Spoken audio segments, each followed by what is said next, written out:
You're watching the Original Music Podcast with your hosts Raymond Hems and Rick Gathman.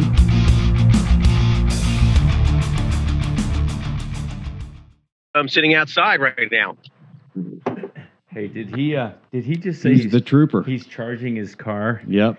Yes, he's charging his car. Yes, he did. Is that you driving around in a plaid? Ooh. No, I don't have that kind of bankroll, bro. Yeah. It's a Nissan Leaf, but it's a lot of freaking fun. I'll tell you that. Yeah, man. It's like a golf cart with like waterproofing. It's a spaceship. It's a waterproof golf cart. That thing could go to the moon. That's crazy how powerful those vehicles are. It is really impressive. Stupid. Yeah. It just sucks that you have to sit there and get 6 coffees in order to charge it. Does it take that long?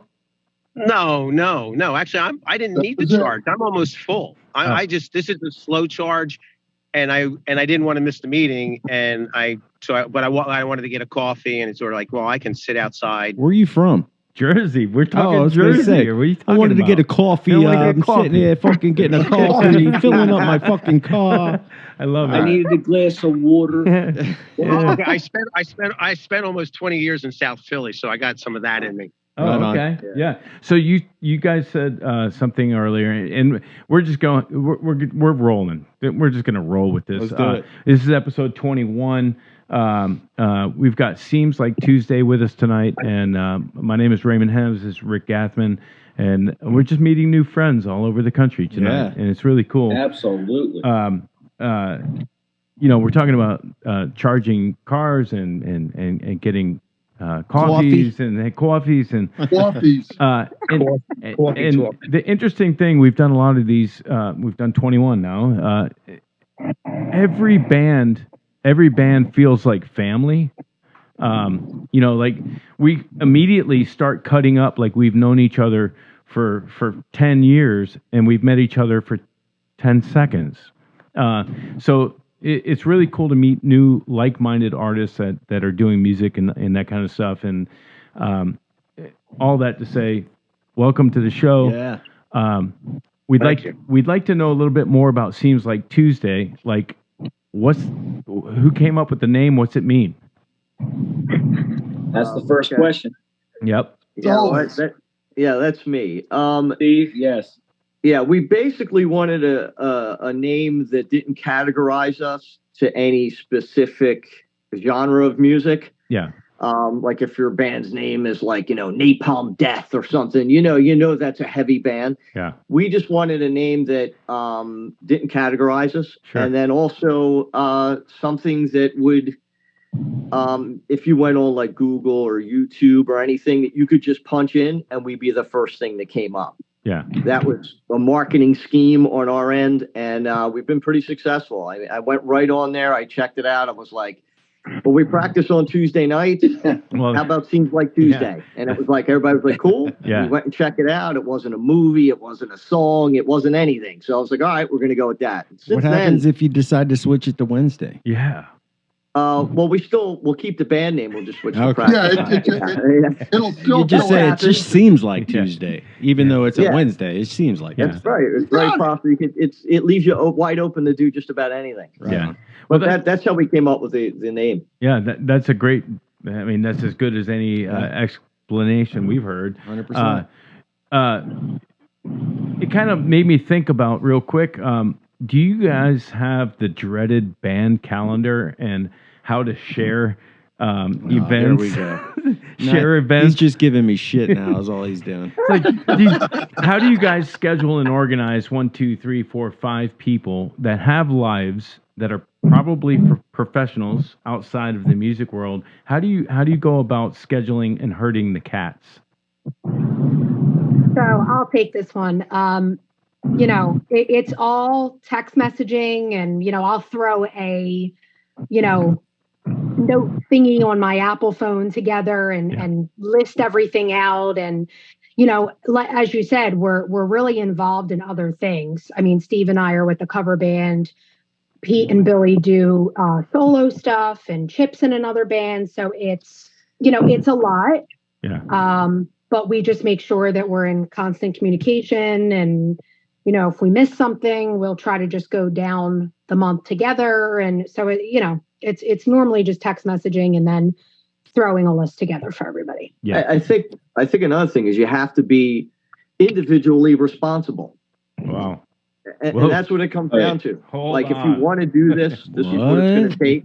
And you're going to have to be here by a certain time. Yeah. And I think it's really, you have to be organized to do something like this at this stage with, everybody has full-time jobs, who's got kids, dogs, it goes on and on. Yeah. It's just good work anything, ethic too. Yeah. Work ethic. Yeah. You have to want to do it, and you have to be responsible, and you got to give a shit about everybody else in the band, because if you don't show up or you forget something, it's hurting the other. It affects individual. everybody. Yeah. Right. Yeah. So I think you got to do it for the team, and even if you're lazy by nature, you got to get up and you got to do what you got to do for the other people in the band. Exactly. Yeah. It's an oxymoron, responsible musician. Yeah. It's an animal that doesn't exist, but That's why I was a drummer. I'm not in that category. Yeah.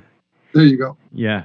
I just did a happy hour gig. It started at 4, and it was packed because it's beautiful outside. Yeah. And I played for 3 hours straight. Didn't take a break. Wow. And that's why I'm having a beer right now. So I hope you don't. Hey. Cheers. Everybody cheers. Drink them if you have them. Well, you just said you did a 3-hour show, didn't stop playing. Was that because you had the crowd engagement and you didn't want to lose them? Exactly. Yeah, that's called being a pro and reading the room. Yes, and people kept coming in from when I grew up in high school, and it was just I'm not stopping. Oh, that's cool. So you had fun. Yeah. Yeah. So I haven't eaten yet either. So I have a grilled. So you're hangry. Have a grilled cheese. There's a grilled cheese in my future. Hey, this is Bill, right? Bill talking? Yes. Bill, I have a Wendy's single combo that's since been we started this. He asked me if I would stop and Yeah. grab him Wendy's on the way here, and that was 4 hours ago. Yeah. So, oh man. Yeah, Me, I came straight from work, straight to the studio, and we just did a show, and I haven't eaten. So, yeah. If he's a little bitchy, you'll know why. Or he's hangry. Or he's loopy. Hangry. Yeah, angry. or loopy. Well, it feels like a great chemistry with the group of you guys. And you said you've been together for about a year plus. So that's a post-COVID project. Right. Yes. Right? Yes. Individually, starting with Trip in the upper left-hand corner of the Hollywood Squares. Trip, what did you do during COVID? How did you get through COVID as a musician that needed to play live and had nothing to do? Well, the other band I'm in does live shows where we use in-ear monitors. Yep. And we record every show just to try and make ourselves better. So I took the 32-track recordings from those shows and I remixed them. Okay. That's what I did to keep myself going. Yeah. That's a lot of tracks. Well, that makes It sense. was a lot of fun. So he's an engineer, audio engineer kind of guy. What DAW were you using when you were mixing said 32 tracks? I was using Cakewalk. Oh, okay. Wow, a Cakewalk guy from who Propeller Head? Who makes That it used to be Roland. Okay. Then Gibson bought it. And Gibson said they're toasting it, and then BandLab picked it up and made it a free DAW. Really? Okay, makes sense. Like kind of like what was the other free DAW that a lot of guys were using? It wasn't SoundForge, but it was. There was Cubase. Yeah, Cubase. I mean, there's several of them. I don't know why I'm spending money on a perpetual license for Pro Tools, but I'm such a Pro Tools snob. If you send me a green if you send me a green text to my Pro Tools, I'm not going to answer your text message. But they all do the same thing, and that's a very good use of your time. I had to do something similar to not lose my mind, but Pete, upper right-hand corner. What did you do during COVID to satisfy your creative juices? Well, I've always been a singer-songwriter, as well as just being being a rock guitar player.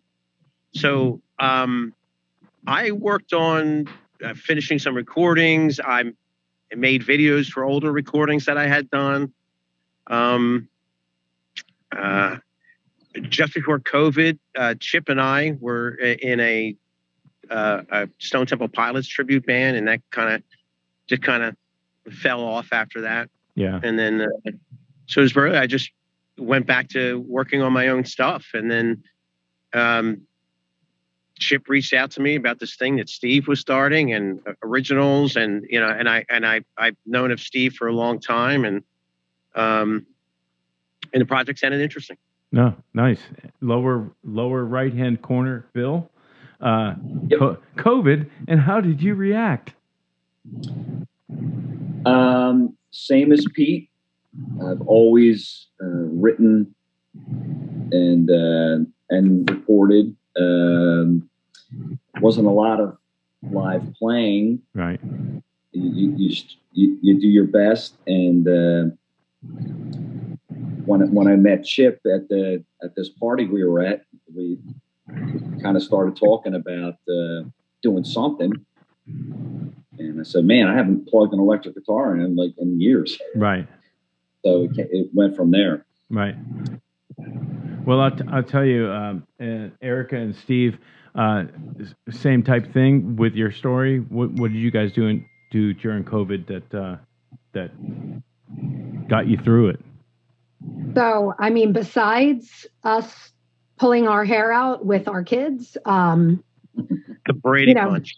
Yeah, they were home and virtual, and it was just such a pain in the friggin' ass. Yeah. But yeah. Musically, I'll speak for myself. I actually was going through withdrawal because, like, our band was at a halt, like our cover band. I mean, we really didn't play at all because we couldn't. Right. So I took to social media, and the first, I shared videos just singing the instrumentals, and, everybody started calling it Erica's Bathroom Chronicles, because I would sing on the floor in my bathroom because of the acoustic. Right. So, from Let It Be to Adele, I mean, all different types of songs. And it just made me feel a lot better about the situation. Yeah. And it made everybody else feel better, healing, all that good stuff. And then actually, what was it, Kelly's Music Center or something like that? A couple of schools had some fundraising events, and, during COVID. So they did a whole virtual piece. Yeah. And from that, they actually picked up a few of my videos, which is good. Well, I bring that up, and he has no idea that I'm actually going anywhere where I'm going. I bring that up because nobody on the wall, the video wall here of Hollywood Square Seems Like Tuesdays, said anything about losing their mind about not being in a room with their fellow musicians, being able to make music. That was the biggest struggle for me, was not to be in a room with this guy because they told me I couldn't be in a room to make music or whatever. Sure. That was the hardest part for me, was not to be able to collaborate, bounce a riff off my drummer and my bass player, and start to develop a song that way. I had to start developing it on my own. Well, here I am. Yeah. Just me. Yeah. This is great. Yeah. Him and his electronic drummer. Yeah, me and my electronic drummer. I won't tell you what he's his an name. asshole, by the way. He's really good, isn't he? He's on the grid every time. He's got a good meter. He's doing a pinch. And he never gets tired. Yeah, he never gets tired. Yeah, right. To your point, though, I mean, even in the cover world, I mean, we were kind of losing our minds. There's nothing like being on stage. Sure. And, that band is kind of like our second family. Just having a good time, playing people's weddings and socializing. Yeah. And, we didn't have that for a good year and a half. So, yeah. And that's a good point. Like, to play somebody's wedding, and those of you that are watching that aren't musicians, you're probably not watching because you're not musicians. Playing somebody's wedding is almost as important as a life event as playing someone's funeral. It's a party. It's people are going to cry because the last or the first dance ballad is going to be played, and It's Endless Love or whatever song you had to learn for that show. Right. It's the reason we're there as musicians. It's the reason we're getting paid as musicians. It's the reason you can't mess up. Yeah. That's the other thing. Yeah. Sometimes when we're playing with a cover situation, we'll have like they'll tell us literally the night before, the bride changed the song she wanted. Yeah. And now you got to learn this song. Well, I'm working that Saturday. Yep. So I'm learning it literally on the way to the show. Yep. Then you get to the show, you set up, and then they got a camera on you because it's their first dance. Right. So, like 4 cameras. and you can't mess that up because everybody's paying attention there. Yep. Literally, you never played it with the band before. You're reading a chart. Yeah. It could be stressful moments, but if you got good people around you, you get through stuff. But and the price goes up a little bit, right? Yeah, tip jar goes up. The price goes up a little bit. Not really. Not when they change it the night before. Yeah. They're just like expect you to do it. You know, oh, you never, can you learn this tune? It's like, well, we don't have it. Not even. I never even heard of the song. Yeah. Didn't Erica have to sing a song in in Italian, like for one letter? She had to sing. Yeah. Yeah. What was that called? Nessa. Wow. Go ahead, sing it. Did you pull that off? I did it justice. Oh my God, please. This girl can sing. I could learn a song in 5 minutes, but wow. It's a scary thing because this band has been together. The cover band. Yeah. Has been together for 35 plus years. Yeah. Oh, okay. Well, that sounds like generations. Some of the folks are original members, so they're really good. Everybody's really good. Yeah. Yeah, when you get a compliment saying, like, from an Italian person that your inflections were perfect, that's pretty good. Yeah. Very good. The fuck are you talking about? That's where the South Philly accent really comes in. Yeah. Hey, you did very good. Hey, you. My grandmother was crying. Yeah. That's awesome. It's I've got an Italian wife, and their family, when we get together, it is so just like that. It's like, hey, go ahead and have another bowl of pasta. I'm like, I'm really stuffed. That's the worst Italian. Well, you gotta eat. That's and you do. Yeah. You gotta. If you don't eat, they like. I'm full-blooded Italian, both sides, my mom and dad. Yeah. Same with Erica. I know Billy's half Italian, Pete's half Italian. So everybody, not me, except Chip. He's the only mutt. I can eat half a pizza. Yeah. But like, if you don't eat, it's almost like a sign of disrespect. Yeah. It's like, dude, eat a Triscuit, eat something, man. Yeah. Because you gotta pace yourself. You gotta pace yourself. Don't finish your plate too fast. Unless you're hungry. If you're hungry, finish it and get more. But then don't finish your plate. Yeah. That'll do you in. Yeah. Yeah. Hey, so it's almost like it's a disrespectful thing if you don't eat their food. Yeah. You know. Do you guys as Italians eat salad after dinner? Yes. Yes. I would prefer that. It's hard to do that when you eat out, but I prefer that. Is that right? That's a thing. Yeah, dude. I think here's the difference. I got this down pat, I think. I'll speak freely on this one. Okay. I think at a restaurant where you get your salad first is because they're cooking your meal, and that's the stolen factor. Sure. Yes. Okay, but when you're in a house, they want to give you warm food right away because that's what was getting made first. So you're going to eat your food first. The salad could stay cold. God, that makes so much sense. So much sense. That's why when I take my wife out, she eats salad and bread first, and then when the entree shows up, she doesn't. Hungry. She does. I mean, it's what I eat for lunch the next day. Yeah. Hey, you go to genius. You go to an Italian house, and I do it, and I'm like, you guys are having salad last, and they're like, yeah, that's how we do it, and that's a perfect explanation of why. Plus, like, not many people know this, but like lettuce and like some of the stuff that's in it pushes salad, you through. Exactly. Yeah. It's going to make you poop after. Right. It's so the roughage. It's the roughage that pushes it through. It's perfect. It makes perfect sense to me. It's a digestive thing. I mean, there's fiber in there. I may be a drummer, but I'm not dumb. Hey, officially the best. officially the best podcast so far. Here we go. Yeah. Hey, we're talking about Italian. Yeah, food, I love it. Wedding. Trip. The mud. Chip. Chip. It's Chip. Okay. As in poker. Oh, I like it. I like it being better. We were doing so good. Or as in potato. I like that. I like that too.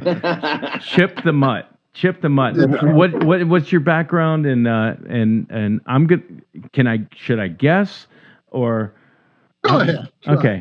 I'm gonna guess. Irish, a Southie kind of Irish kind of guy family. What do you got? Way off. Yeah, not too bad. I'm 1/4 Swedish. Oh, okay. Norwegian. About 1/8 Scottish, and the rest is everything in Northern Europe. Okay, I got you. My parents didn't care who they slept with. My grandparents, my great grandparents, they didn't care. They didn't care. They weren't choosy. Hey, raise your hand. He's the tallest guy in the band. Oh, how tall are you? I'm just over 6 foot, just a hair over. Oh, 6 okay, foot. everybody else is shorter than Chip. Yeah, Yep. we're all like 5'9". Italians. I thought we just went through this. Yeah, I guess I have to put that in perspective. So raise your hand in this group if you have. I haven't asked the question yet. All right. Raise your hand in this group if you've done a 23andMe and actually know your percentages. I do. Only one. I do. What you got? Because I've never done it. I've always been scared to. Because okay. I'm worried Neanderthals going to come back. It's or something. Neanderthals are actually smarter than we used to give them credit for. I think you're probably right. That's bullshit. No, ancient. Listen to science. Listen to science. I knew it to be true. Because the only Zeoli that came over off the boat from Sicily was my great grandfather. Yeah. So everybody else in my family is McManus, Shadrick, Pearson. Right. I'm 4% Italian, and it's right there on my arm. that's the only 4%. What was the Italian supersedes everything else? It sure does. Because we cook like maniacs. Yeah, so, it's the one drop rule in blood. You got one drop of Italian. Yeah, you're Italian. Yeah, that's it.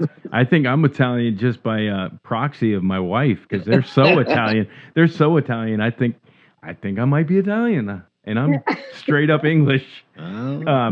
So what was the other 96%? Irish, Scottish. Oh, wow. Okay. Yep. Yeah. Ireland, Scotland. Wow. Okay. Well, let's steer this ship back to music. Yeah. And yes, it seems like Tuesday.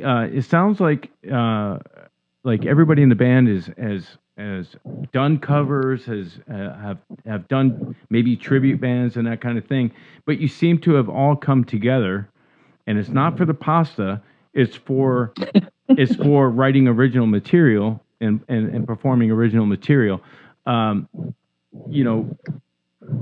There was always a craving from everybody to kind of go this route, or it got to a point. Let's start with Trip up in the upper corner. We're gonna go Hollywood Squares.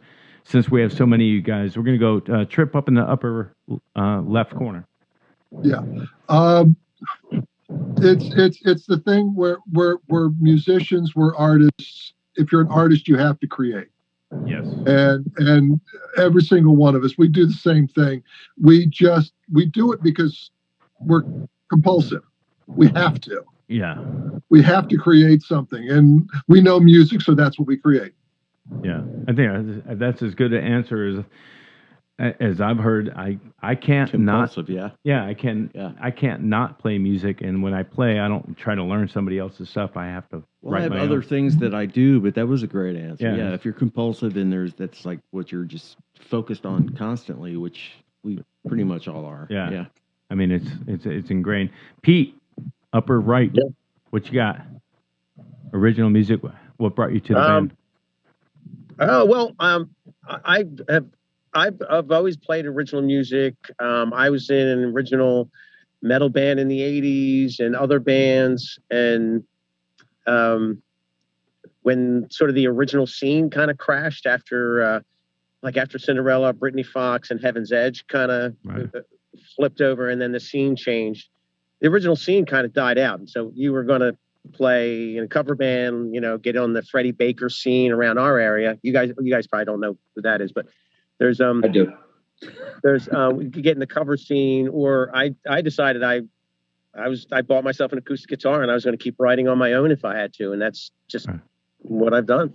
Right. And the original scene is just always been a part. And like Chip was saying, it's same as with other types of artists, like visual artists, painters, and sculptors. If you're a creative, it's not like you can fight it and put it away, but it's not healthy. Yeah, it's not really healthy. You're not doing yourself anything. And the bottom line is, even if we don't, we're all older now. When we were younger, we might have dreamed of being famous. Just because of like, oh yeah, we're gonna make it, be easy as pie. But at this point, it's more like we want to leave something behind. Yeah. And the internet that lets that happen for as long as mankind's going to be around. Whatever we leave behind is going to be there. Yeah. And that's what I'm in for. Yeah, that's awesome. Musical legacy. That's a good answer. Yeah. Steve and Erica, you guys are obviously doing covers and so there. I think there's two parts of this creative that we just talked about. There's the part that has to be on a stage and perform, which I struggled with and figured out a solution for many years. But then there's the creative to actually, create the music in order to play it and perform it on stage. How do you put those two? How do you deal with those two things? I mean, you can go do cover songs and be on a stage and be unfulfilled, or you could go and write a bunch of material, get on stage, and struggle to get people at your show, and still be unfulfilled. It's not really unfulfilling. I mean, it's nice to play. Yeah. Whatever songs people love to hear and have a big response to it. Well, unfulfilled as far as the creative of writing the tune. Yeah. But how do you guys handle that angle? Don't get me wrong. I totally enjoy being on stage, period. Yeah, okay? Me too, yeah. Playing covers, I enjoy it. However, with originals, I get to feel. It's a different type of feeling. Covers, you're just going through. You're kind of like, and don't get me wrong. Again, it's fun. I'm on stage. I'm doing what I love. But being able, like Lookin for a Heartbreak and Beautiful Day for a Broken Heart, those, they're ours, and it's a different feeling. Yeah. I think I could piggyback on that and say what I feel here. All right, here's my whole synopsis on the situation.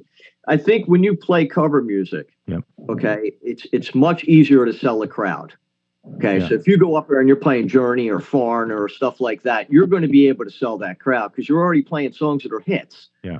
So it's almost like unfair. It's like, wow, like, of course you're going to like this. It's Bryan Adams and it was, a great song or whatever. I think for some reason I like banging my head up against the wall and playing originals more. Yeah. Because I like to sell myself more than the song. So in other words, I think it's the underdog mentality that I'm attracted to, like the Rocky Balboa thing. Yeah. That, maybe with a cover band, you're one or two songs in and you could steal a crowd. Yeah. When you're an original band, you're about 4 or 5 songs in before somebody's even paying attention. Yeah. So, but once you got them, that feeling is great when somebody's singing your lyrics back to you, or you see that you sold that person in the corner, more than playing covers. And it's just kind of, if you're in a good cover band, it's cool. You're getting paid. It's much more lucrative. But I think from a personal point of view, I think the victory taste, the wine tastes sweeter if it's made in my own basement. Maybe that's where I'm trying to go with that. Sure. So I find that it's more gratifying to write my own song and have somebody sing them lyrics back to me than singing, Steve Perry lyrics back to me. 100%. From the same song I played 15 times this month, So where are you guys gigging out? Are there places there where you're at? Yeah. What's the scene like to allow you to play the music that you wrote yourself? Yeah. What's that original scene like there? Well, in the Philly, Jersey scene, it's basically it's all covers, or now the new flavor of the week is like the tributes, bands. Yeah. Right. And you got really good tribute bands around here. Sure. But they get great gigs. Yeah. Yeah. And they get all the big gigs. Yeah. But I think you gotta forge your way through everything and just kind of set a precedent for yourself. So when you do get in a club, you got to make that that show mean something. Yeah. And you got to be part of a bill. So 2-3 bands can draw. It's hard to do it all by yourself. Yeah. But I think at the end of the day, it's much easier to draw. Years ago, pre-COVID, and everything, people start to get older. What time you go on? You're like, well, 11. Dude, I can't do 11 o'clock, man. My dog's going to pee, or my grandkids or whatever. Yeah. So it's always something. So I think that when you do get a chance to play, you got to make every gig worth it. And I think more importantly than that, you got to have a good sounding record or a good representation of what your band is really like. Because a person will give you 5 minutes on their phone to watch your video, but I don't know if they're going to drive and pay to park and sit through 3 other bands to come and see you play. It's just, I think what we're trying to do is play out just to fulfill us and obviously, to play on some good bills. But I think our biggest, where we're heading is doing like, recording a song, doing a video, recording a song, doing a video, and in that fashion. So we're constantly staying relevant and visual to people more than trying to get somebody to go to John's bar at midnight on a Friday after they worked all day. Exactly. Yeah. So that's where we're headed. Are you guys pretty well known? I mean, it sounds like you have a following, right? Oh, yeah. We do well around here. I mean, for sure. But, I mean, it's an uphill climb. Yeah, Jersey's I know. It's tough.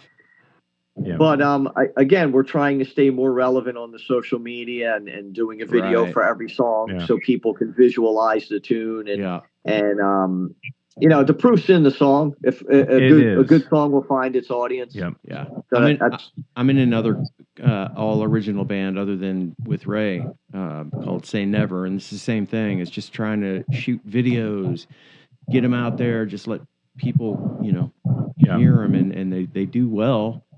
But yeah, it's an uphill climb, just like you said. It's really tough to get your music heard. Hey, on that note, and Bill, we're going to get to you here on that same question. Pete, if you could, can you mute your phone until we call on you? Because I think we're getting some outside noise from that microphone. All right. But as far as the videos, you said 5 minutes. And they'll watch your video. Dude, I'm finding like you got to make your video that's a 4.5, 5 minute song, and then you got to make a 35-second reel. Right. What do it's like reels. It's got to be cooking it's got to be quick. It's not going to hold their attention. Yeah, sure. I mean, I think that goes as far as songwriting too now. Like, I know, it's going to be hard to write like a Hotel California or, In the God of the Vita and make somebody sit there through that. It's got to be almost cookie cutter based. Yep. You got to play something that's really quick, and you got to get in and get out and hit them with the biggest stick you have, because the attention span. And I think that's because of the generation now. It's so like agree. I want what I want when I want it. And if I can't get it with the flick of my thumbs, I don't want to be bothered. Totally. So you almost got to get in and get out and do the biggest swing you can while you have their attention for that 3 minutes. You know what? With that said, that was probably one of the best points out of any of the podcasts we've done so far. That's probably one of the best points I've heard so far. Yep. It's kind of depressing because it's a swipe left or swipe right mentality. It almost makes you feel like our music is just dying, It's hard, man. It's a sad state of affairs, but that was a great point. But when I was in trouble, when my daughter, how I knew everything changed. My daughter one time was on the step, texting her friend who was across the street. Yeah. So I went, why don't you just get up and go talk to her? Yeah. Like, you're not going to know what her favorite color is or anything. You know what I mean? Like, you're not going to learn tendencies and personalities by just texting. Yeah. Because like you're reading the way you're like. If you text me something, I'm going to read it the way I'm interpreting it, not the way you necessarily say it. Yeah. So that's going to be a problem. That's always in itself. a huge problem.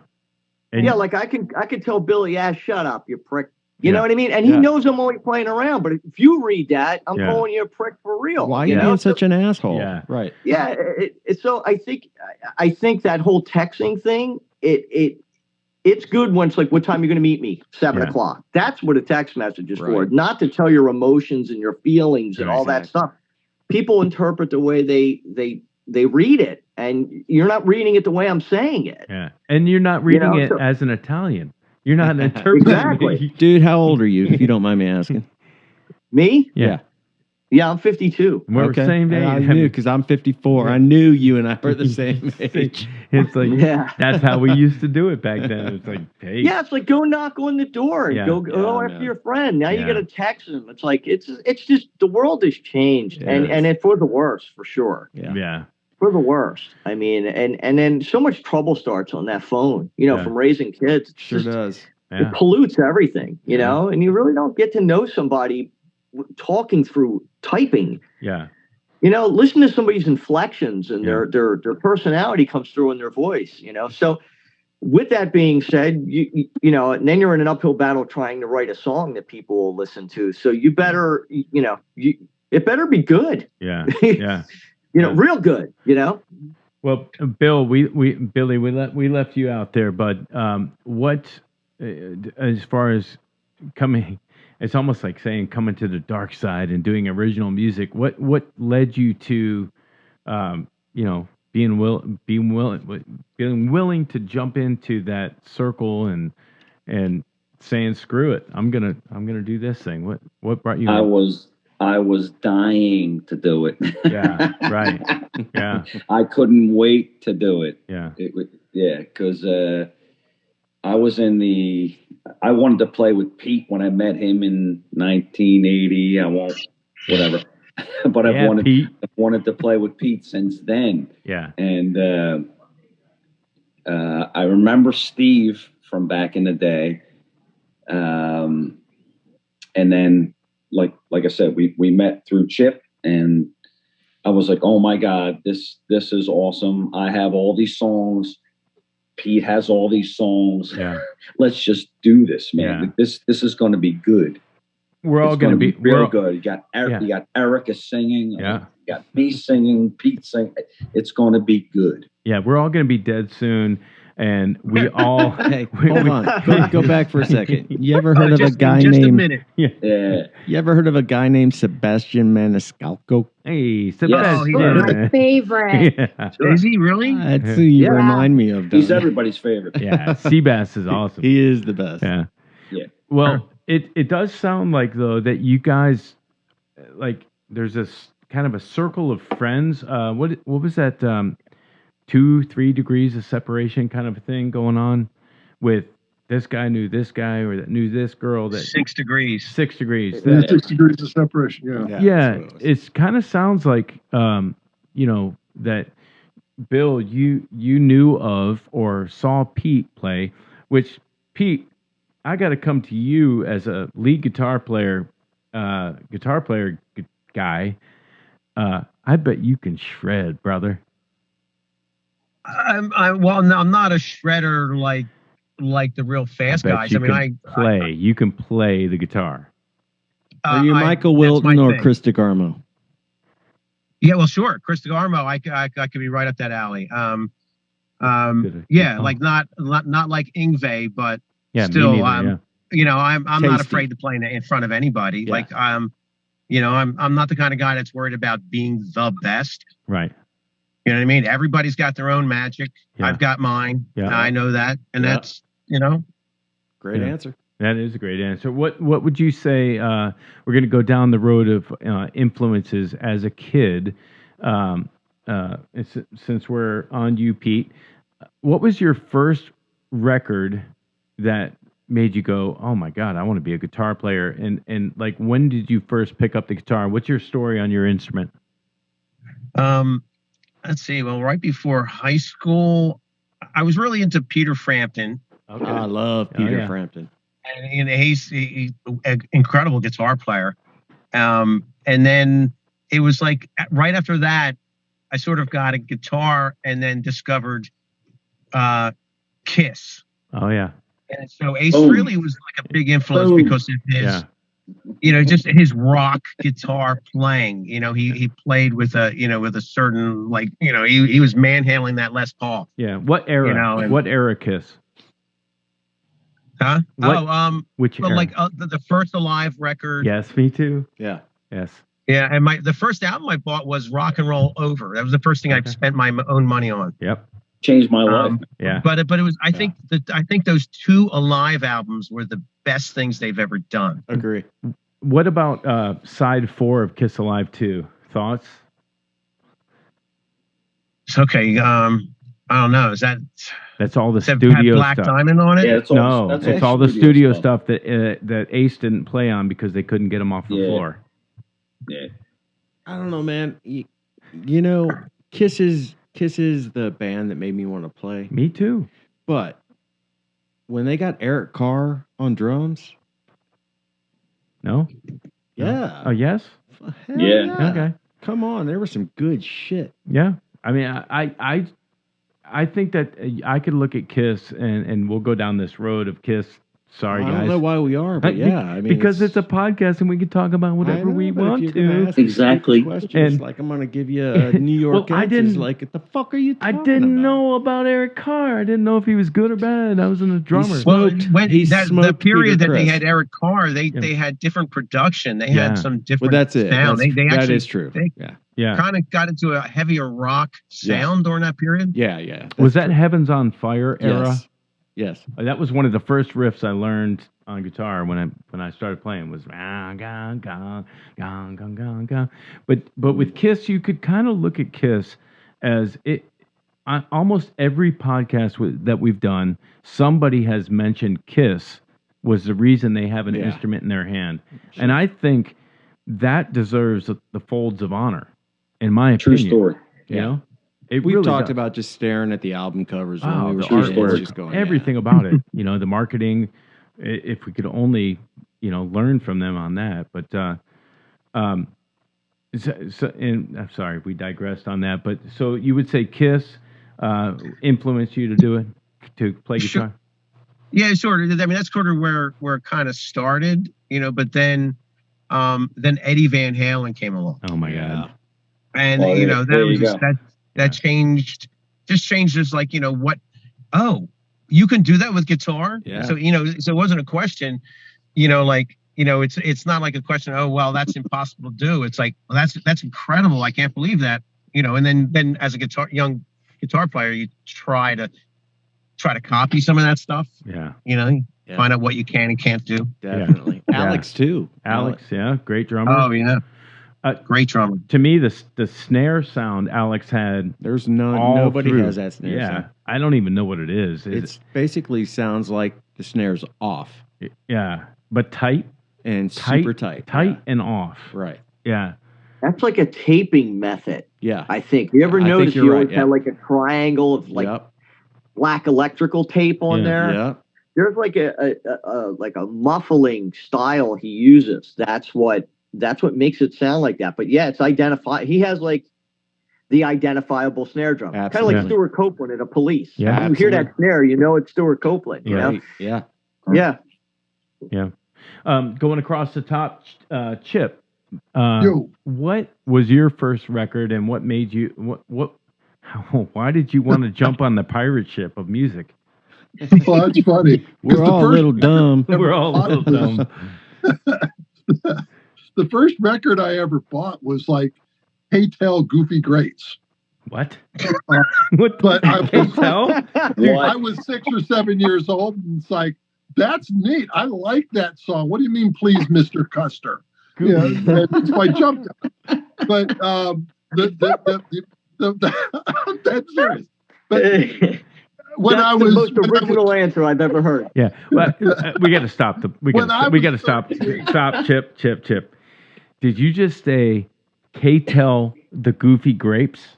Yes, sir. Okay, I'm looking this up. I bet it's on YouTube. Dude, look it up. All those. Go find it. Yeah, Okay. K-Tel Records.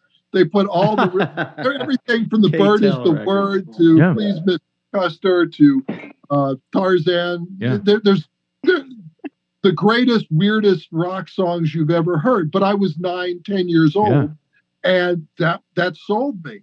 And then the next thing I saw was a kid. We were goofing off in one of the classrooms in the church I went to, and this guy draws very slowly, very carefully with a piece of chalk on the chalkboard, this word in a very bizarre, strange font. He writes "kiss," and it's like, what's that? Yeah. And Kids in Satan's the Service. next time I saw it, it was on an album cover. The next time I saw it, it was on an album cover, and I wanted to know what it was. And I happened to be at a store with a friend of mine or something. Says, "Oh yeah, I got that album." Yeah. Went home and listened to it. It was the Kiss's first live album. Yep. Kiss the live one. And it's like, all right, you had me halfway through Cold Gin. Right. Yeah, man. Who was your first concert? Oh, yeah. My first concert, believe it or not, was the Beach Boys. Wow, What? You're kidding me. What year? That would have been 1975. They were Holy smokes. top of the food chain in '75. My first concert was Dynasty, 1979. Yeah, in Cincinnati. Mine too. Yeah. Wow. To put it all together, my first one was Beach Boys. My second concert was Chicago. My third concert was Ted Nugent, and opening for Ted Nugent was Grand Funk Scorpions. Okay. And Def Leppard. Wow. Okay, so that was in the '80s. That's there. pretty strong. Yeah. And then 3 months later, he came back through. Ted came back through. We bought tickets again, and we saw him with another unknown band called Van Halen. Yeah. Wow. That and that concert changed who I was. And you got all of that from who? For the first vegetable band you heard? What was that? K-Tel, dude. K-Tel. Hey, yeah, look up the K-Tel records. They sold them on TV. You know what? You've got the strongest run first out to concert list I've ever heard, I think. Yeah. I don't know. I got a pretty good one. I got a pretty good one. But so K-Tel, those of you who don't know, Ronco, K-Tel. You remember when you could get a Columbia House Records like 75 cassette tapes for a penny, and then your parents would get audited. Essentially, K-Tel is that why my parents hate me so much? Apparently, K-Tel was kind of what Kids Bop is doing now. The Kids Bop model of taking hit songs and then cleaning them up to there's no bad language and having like kids sing them. That's all we play at the ice rink that I coach hockey at. It's like Kids Bop, Kids Bop, Kids Bop. Yeah, I've heard that stuff. Sure. Yeah, there might be an angle there that I don't know if I want to go down that road. Yeah, but let's not. Okay, there's your next project. Yeah, no. Say it's not so. We need no more projects. No more projects. Steve. Real quick. Oh, go ahead. Whoa. What the fuck? Wait, come back with that. Music Express. He still has them. That's awesome, dude. He still listens to it. We sold my parents' house a few years ago. We cleaned it out. I cleaned out their entire music collection and found these from my That's cool. Chip, that's oh my God. That's super cool. Do you have any electric company in that collection? Oh, dude. No doubt. Yeah. Hey, that music was good. Electric Company album. The Electric Company music was good. That was like Quincy Jones producing that stuff. Oh, it was really good. Yeah. The problem was it was too grown up, and some people were figuring it out and were complaining about it. Right. Well, everybody was it Rita Moreno on that? Yeah. Yeah. Yeah. So was your favorite voice? Yeah. Rita Moreno. Chip, Rita Moreno was in it. Yeah. Chip, that's awesome. I want to. I'm sorry, but I'm going through kind of the same thing where my parents have just passed this year, and I'm gonna have to go clean out the house, and I hope to find Jean-Pierre Rampal flute record and the original Star Is Born record, and there's a Mark and Clark record that I grew up with. There's some records that I grew up with as a kid that there were songs that I would put on repeat that nobody knows them but me and my sisters, that because they had to listen to it. And I hope to find my another brick in the wall 45 that I bought. We don't need no on a 45. I had it too. I was like, Mom, I need 45 cents to go buy this record. Yeah. What is it? It's Pink Floyd. That's a cute name. Okay, here you go. That kind of thing. And then I played it until the grooves were so deep it was out of control. But yeah, Chip, I understand you're feeling. I'm so glad you captured what you had in your hands right there. That's very important. Cool. Yeah, man, it's really cool stuff. Yeah, it's good. Steve, first record, first influence. Why the heck do you play drums? It came natural to me. He likes to hit he beats. Yeah, it just came natural to me. First influence. My cousin was a drummer, and he turned me on to Jimi Hendrix. Okay. Which was my first influence. Then after that, I segued into Journey just when they got Steve Perry. So like the Infinity record, the Departure record, all that. Yeah. That was a heavy influence. And then this kid from school let me hear Ozzy.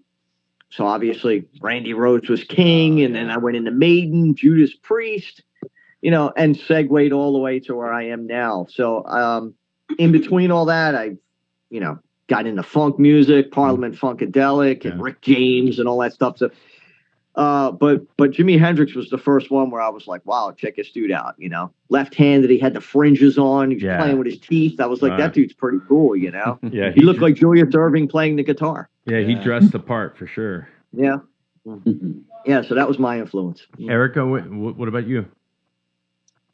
Mine looks a lot different. I don't know, Chip. I don't know. I'm second guessing myself because normally I'm like, mine is like Whitney Houston. Go for it. But greatest love of all, Whitney Houston captured me. I would say her, Whitney Houston, and Connie Francis. Wow. Polar opposites. So, and Connie Francis was actually my first concert. I was the only kid in the audience. Yeah. And she pulled me up on stage. She took me backstage. I sang for her. Wow. I mean, it was great. But in addition to, Whitney Houston and Connie Francis, actually my grandma, my dad's mom, was, somebody who I really admired and followed. She kind of took me different places and she was a performer. Yeah. So, just being able to watch her in her element and, I just knew that's what I wanted to do. Yeah. Family. Yeah. Family. Yeah. So you're what was your first record that if you earned money, not stereotyping, but babysitting or cleaning the dishes or whatever your allowance was or anything like that. Don't want to make anybody mad, but your first record that you had money that you earned to go buy, was it Connie Francis? Who was it? I think it was Huey Lewis. Oh, and the News. Strong. Yeah. Yeah, Huey Lewis and the News. Was it Sports? I can't remember. Had to be Sports. It was. Had to be Sports. Yeah. I was had like so 4 impressed. number 1 songs on that record. I was so impressed with Huey Lewis. That was around what, 87? Because it 86? wasn't hair, it wasn't Depeche Mode type music. It was like pop blues. Huey Lewis and the News had so many hits. He was. I seen them opening up for Hall & Oates. They were fantastic. Yeah, what a great band. Yeah, they're great. When he and that guitar player is the best guitar players ever. What's his name? What's his name? That's the problem. The record company wasn't going to give him a record deal. The record company wanted to sign him, and he said, "I'm not gonna take." They wanted to give him a whole different band, and he said, "No, unless I get my entire band, I'm not interested." Yeah. So it's always been the same guys, which is pretty damn cool. That's weird because you really can't. If you really think. You can't name any other member. But that is the question, who are the players? Yeah, I couldn't tell you. But they were all good. They were all great. Fantastic. Solid. He was a stay-at-home guy, but solid. guitar player was good. They had harmonies. Yeah. Yeah. And they produced live, Yeah. I remember seeing them. I was like, wow, I thought they were buried in Hall & Oates that night. Yeah. I really did. It was like one of my memories that I remember. What a great All right, band. I got Johnny Cola. Whoa. Johnny Cola. Okay, you're looking it up too. That name does sound familiar. Members: Johnny Cola, Sean Hopper, Bill Gibson, John Pierce, Steph Burns, James Harrow. Whoever he is, he can flat out play, man. We don't know any of these guys, but they all were legit players. You know what my most respect goes to on this whole thing, on the Huey Lewis rabbit hole that we have found ourselves in? It was 2-3 strong super records. They might have got Grammys. I would imagine they should have. I would imagine. And fell off think the they did. face. No, they did. They didn't fall off the face of the earth. They said, we're good. You know, I think Huey's having he started having vocal that's issues. 40 years later. And but I heard he was like deaf. Yeah, That's what it was. Yeah. That's right. Like Yeah. he can't hear himself singing. Yeah. And that's why they stopped doing it. That's right. That's what the word is. Yeah. Which brings us to the most important question of the night. In-ears or live go deaf? What's your I preference? don't know if that's what really caused his issue, sure but that it is is. one of our questions. So what do you guys do when you guys play live? Do you do in-ears or do you go old school? I do, but the guys don't. Oh, really? The whole band goes wedges and you go in-ear? Yeah. Really? Normally, So there's so you guys if it's don't use spot- tracks or anything, right? No. It's all organic. Yeah. Nice. And if it's a spot that really can't, accommodate me or plug in whatever I need to plug in, or I'll just suffer through it, and you'll deal. But it definitely helps me. Yeah. Yeah. We go back and forth. We do have this conversation with every band that's on. Yeah. Everyone. Yeah. And the consensus is, if you think you're a tight band, plug in to an X32, have a rehearsal where everything is boom, piped in, mixed nicely to your comfort. Yes. And you're not as tight as you think you are. When you put these things in and you play along, you hear listening to a playback. Yeah, you like when we're playing live in here, you hear every nuance and every hit. Like if I'm late on a fill, a line, or a melody, they can hear it. It's almost like listening to the Police Zenyatta Mandata record with headphones in 1987, cranked up till your head was exploding. You could hear every nuance on that record. It's the same thing when you start going this route. I agree with you. The other band that I am in is, it's a tribute band. It's an 11-piece Queen band. We do the albums. Wow. We don't do the 4-man live show. We do the albums. Wow. And we do everything in-ears, 32 tracks live. When it's on, holy smokes, it sounds like you get to play in the middle of the album. Right. When it's off, you hear every problem in there. So yeah. It's really cool, but it can be really humbling at the same time. Yeah. Which is good. I mean, don't you want to hear if you're like, if I'm on a stage and there's live monitors and the bass player's mix is on the far side and it's so loud I can actually hear the vocals coming from over there, and then my mix is over here, and then that mix is for the lead singer in the middle. And like if I walk across the stage, I can't even hear my guitar anymore over there. But if I walk across the stage with these, it sounds the same anywhere I stand. So there's something to embrace. I think it reduces the volume wars on stage. No, it does. Yeah. You turn up, then the other guy turns up. Then I start playing louder. The cymbals start bleeding through the vocal mics. Right. Then the engineer just cuts off your hi-hats because they're bleeding too much, and then your drums sound uneven.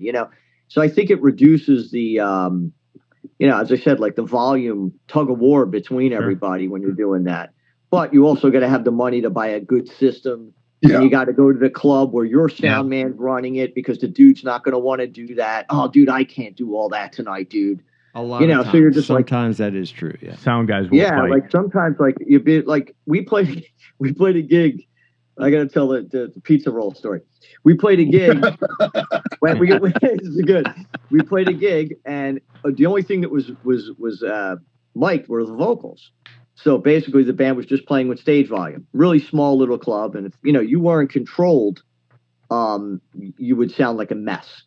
So we were very aware of that. We have a very we're very band friendly with each other. We'll play to each other, and we won't get too loud and be obnoxious and everything.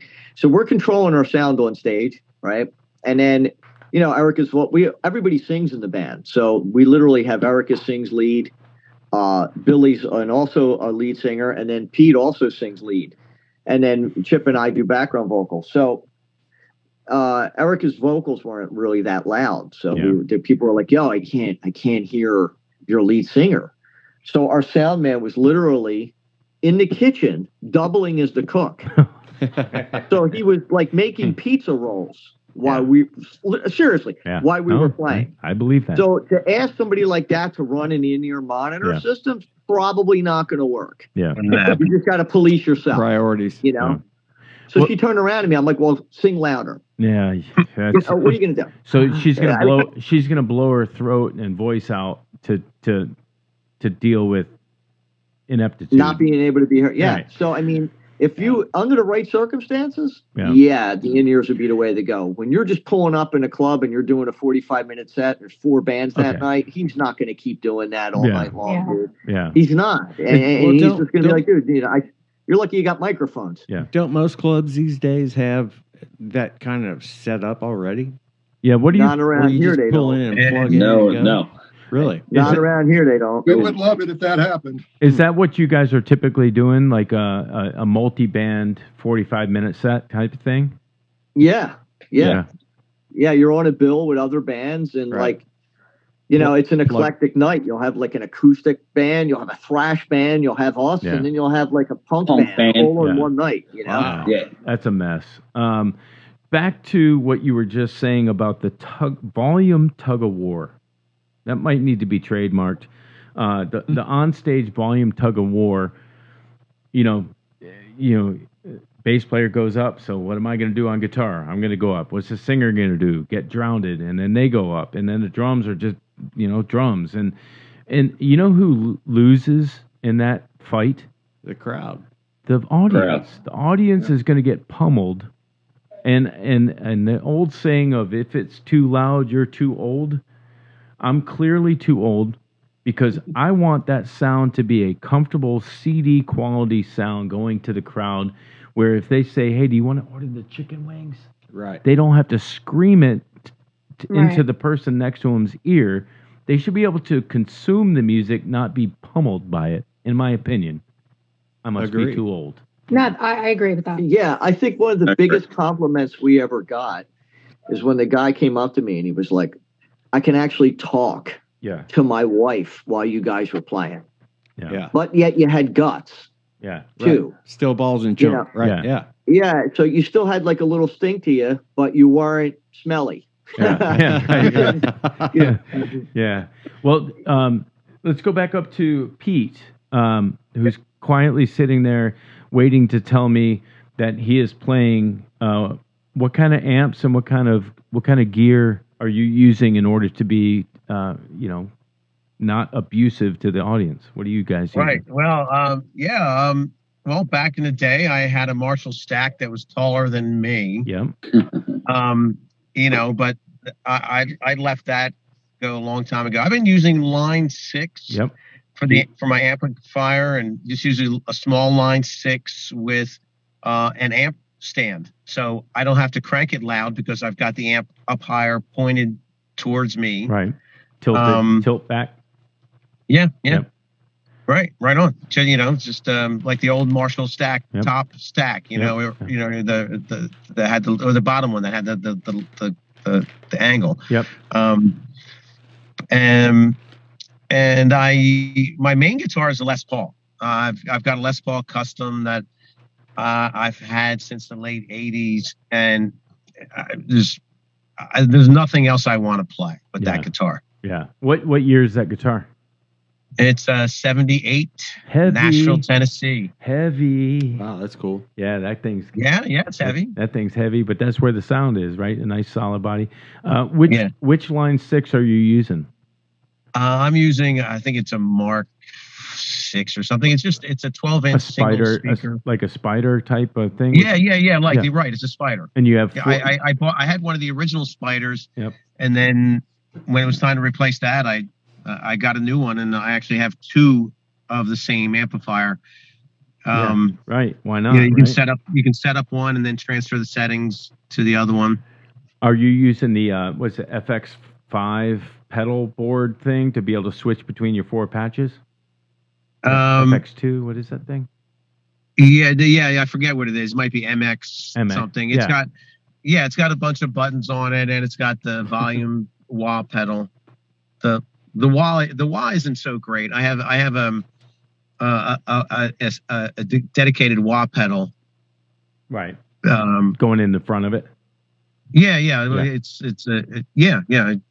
So it actually works as sort of a conduit to the amplifier setup. So like the floorboard connects through, as you probably know, an RJ45, a computer cable. A Cat5, yeah. So I've got this long computer cable wrapped together with a long audio cable. Yep. So that I can run that just like one. So it's just kind of like one wrap going from the amplifier to the front of the stage. Yep. I'm using a bundle cable too. Yeah. A loom. Yeah, I plug in the wah pedal at the front of the stage, and then just a regular length cable will do me fine at the front. I can get wherever I need to be. That's actually brilliant. I'm using a Kemper, and I have a bundled cable like you're talking about. That has my in-ear. I'm doing all my in-ears. It's called a loom. Yeah, but what he's talking about is it's smart. I could run a audio 1/4-inch cable with my RJ45 that goes to my pedal board. Right on. And then put a pedal on the front, like my talk box. Right. Like anything like that. It's a lot faster than running 2 cables. Well, I bundle my stuff. Hey, I just learned something. Yeah. Stealing it. I know. Thank you. I saw his spark. There's Pete, that whirly veteran. Yeah, that whirly veteran. That guy. Chip, what are you using on bass? Are you using big amps? Or are you using like a small Tech 21 preamp and going? No, in the other band that I'm in, that we are all in-ears, I don't use an amp. This is me. What is that? This is an HX Stop Line 6 modeler. Yep. And this is all I do. And then it goes in my ears, and then it goes right out through the PA out the front. Does that have an XLR? Does that have an XLR out? Well, no, this is actually just quarter inch out. Okay. Yeah.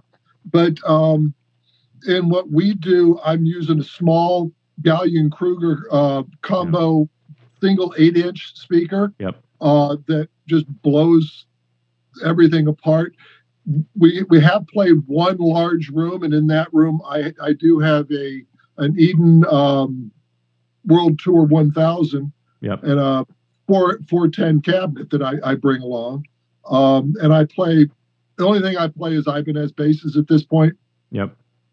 My acoustic is a Breedlove, but all my electric basses are Ibanez. Wow, nice. Steve, drums. Let's talk. Rick, drums. Let's talk, it. Brother. What you got? Yeah. Well, I got old school Zildjian A's. That's what I've been using forever. Right on. She bought me a couple Pasty 2002s. Oh yeah. For Christmas one year. Nice. So I'll go back and forth between them. But I find when I use the pasties that if I go half pasty, like if I go pasty crashes, but then I use like a Zildjian ride, and the China, I think that the 2002s are too bright for that setup. You either need to go all pasty or all Zildjian. So, so that's the what I use. Voices are definitely different. Yeah. Yeah, it's a different feel too when you're hitting it. Yeah, it's a different feel. You know, 100%. The attack on the 2002s are much more quicker. You know, snare drums, I got you name it, I have it. Talk. Let's hear what you got. I have a Piccolo Yamaha. It's like yellow. I bust that out every once in a while. What's your go-to? What's your go-to live? Jeez. How many snares? You do have a lot of. How many snares do you have? I got like 5 that are working. And I have like an old one that just needs parts and stuff. Like I have a Ludwig marching snare I used to use for a while when I was in like some hair metal bands when that was in fashion. Yeah, I remember. I got a pearl snare. I got a tama snare. I got a wood snare. I do too. It really depends on what we're doing and where we're doing Me it at. too. In the cover situation, I feel that the wood snare is a little bit more appropriate because sometimes we're playing weddings or we're playing casinos, and you want a little bit more of a warmer tone. Right. I think with some of the original stuff, I like the more of the metal snare. It gives me a little bit more crack. Yeah. Bright, yeah, brighter. DW hi-hat, DW pedals. Yeah. I have 2 working kits right now. One's a Tama Superstar with the power toms, like Herman Ray Bell and Scorpion size stuff. Yeah, man. Yeah. And that's my practice kit. My touring kit, I have a Pearl. Nice. Which are just regular standard size because I got to get them in and out of the car. Nice. Yeah. Well, so that's what I'm using. Can I ask you this as the guitar player in the band? One more second. One question, real quick. I'm talking to the drummer. I know this is a drum. Shut your face. It's a drum question. How many toms? How many toms do you have, Steve? One's a 4-piece kit and the other one's a 5-piece kit. He's got 17 single toms. bass drum. Listen, I play in 2 bands with this cat. Yeah. One of them, I need 3 drums. Yep. The other one, I need 17. Yeah. And it's because of the music he writes. If you get on YouTube and look up Giza is Gone Live at Mad Life, you'll see why. Yeah. Actually, it's just that, it's not really, I'm exaggerating, of course. But it's 5 toms. It's 8 through 18. Yeah. Yeah. Okay. And when I'm playing with the cover band, right? I have 1, 2, 3, 4, 5, 6, 7 cymbals. Yeah, because I have a need lot colors. of cymbals. Right. When I'm playing with this band, I use 2 crashes and a ride. Right. Much more of a simple Rolling Stones type of mindset. But when you need colors, you need a crash, you need a splash. Exactly. Like you might need not like a splash, but like a 13-inch crash. You need a little zing, but you can't have it too small and it can't be too big. Yeah. Using a quick pow. So I use that, so it really depends on your music. So I got to side with the drummer because it's really, he's probably playing all them drums to work out with you. I am. And for his music, I use 3 crashes, 2 chinas, 2 splashes, hats, and a ride. That China thing, that vertical one, what's on the right? I have 2 chinas, 2 holy chinas, and that's it. Yeah.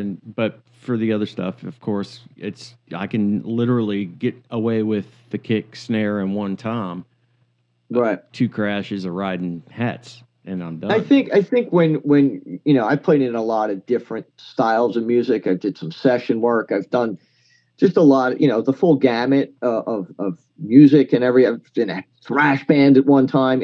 I really believe that it's the music that dictates what you need. Yeah.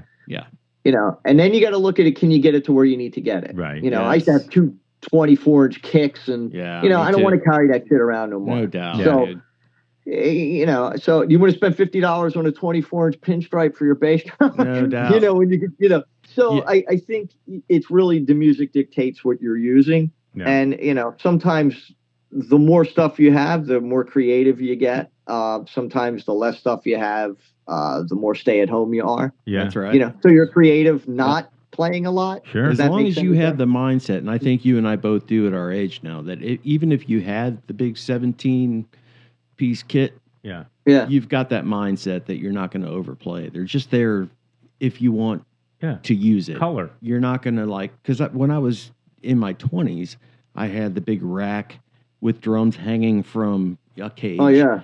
I was trying to be Blas Elias, and I was, overplaying everything. It's like, man. Yeah. And, I drank a lot, so it was like, that drummer's out of his mind, Yeah. Well, I think when you get older, too, you realize, you stop being such a hot dog. Right. Yeah. And you're just like, okay, dude, this is really all I need. Yeah. Ego goes away. Yeah. You lose your ego. You start just, playing to play. Yeah. For the song, right? You start playing for the song, too. Yeah. For the song. I try to compliment my singers as much as I can. I could throw double bass in and do all it doesn't call for that. I tend not to do it. I think my mindset as far as a percussionist is like, okay, it's all about your singer and it's all about the melody of the tune. And that's everything very else. Well said. Everything else is color. Yeah. So that's how I approach it. We don't have a singer, and I use Ray as our singer. Yeah. He plays the melody on guitar. Oh, well, it's guitar? So going to the double bass thing, it's like you're right. I use it as accents here and there. Yeah. And it sounds good. And I play with the guitar player rather than the bass player on those parts. Yeah. So, right. Yeah. So that makes... Give us a sample. Give us a sample. Don't have anything pulled up. Go ahead, man. But I do have a song called Beautiful Day for a brother? Broken Heart. Beautiful Day for you guys. Yeah. I meant you guys. Play something. I don't have it pulled up right now, but we will send you a link to the show. Bill, we did not hear your rig. What you like to use live in this lineup? What are you doing? You're singing. So and then Erica, we were totally coming back to hear what you use for your rig. I have been a Fender Stratocaster guy my entire life. Okay. And then I bought a Les Paul 6 weeks ago. Oh, my first Les Paul. Yeah. And then it's over. It's done. Yeah. It's the Les Paul, and then that's it. I have a Fender Maverick amp that models like 100 different styles of amps. The thing's 100 watts. It screams. It's never over volume 4. Yeah. And it's awesome. So you're done being a Strat guy? Is that what you just said? No, I think it said he's going back to Strat. Oh, sounded like no.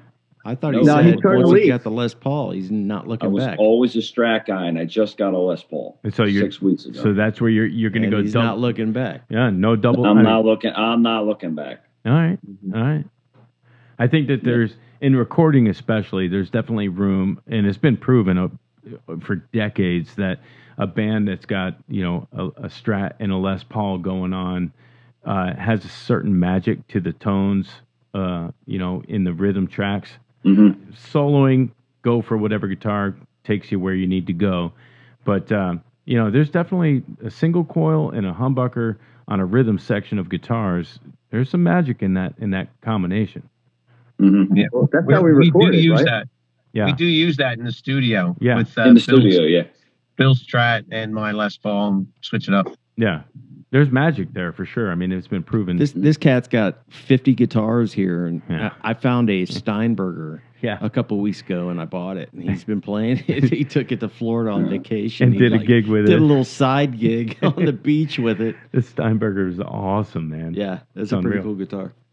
Well, Erica, live, are you using any kind of TC Helicon products or any kind of anything? You're just doing straight throat into a straight Shure 58. No harmonizers, anything? Nothing. She's just I did, however, just purchase my first purchase of a Shure cordless mic. Nice. Oh, nice. Yep. Can't go wrong there. So that was actually prompted because you didn't want to get hepatitis. Yeah. Yeah. We played a gig recently. That's a good point, man. We played it. We played a gig, and it was actually the night of the egg rolls, or pizza rolls. Pizza rolls. Oh yeah.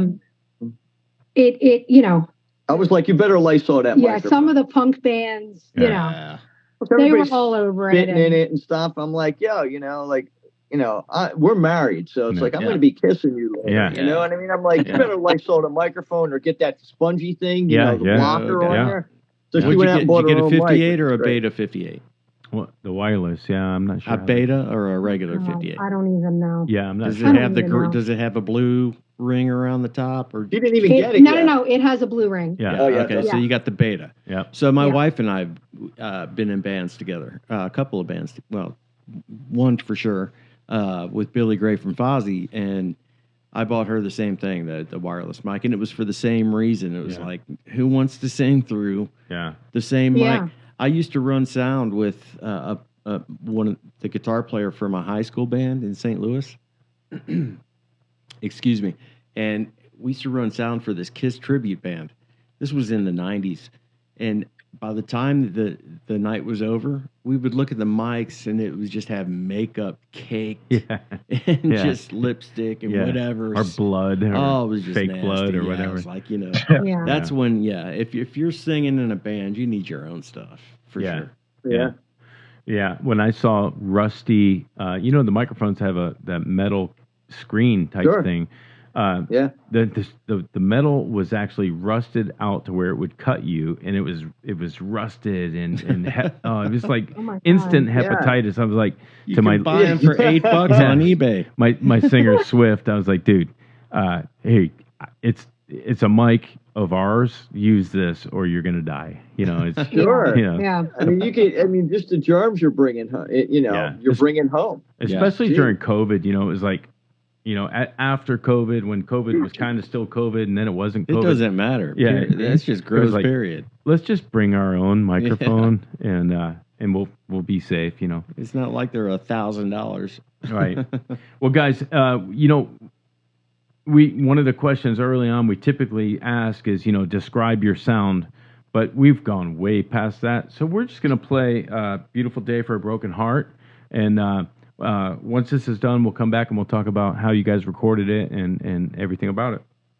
Great, thank you. All right, here we go. Awesome. Thanks.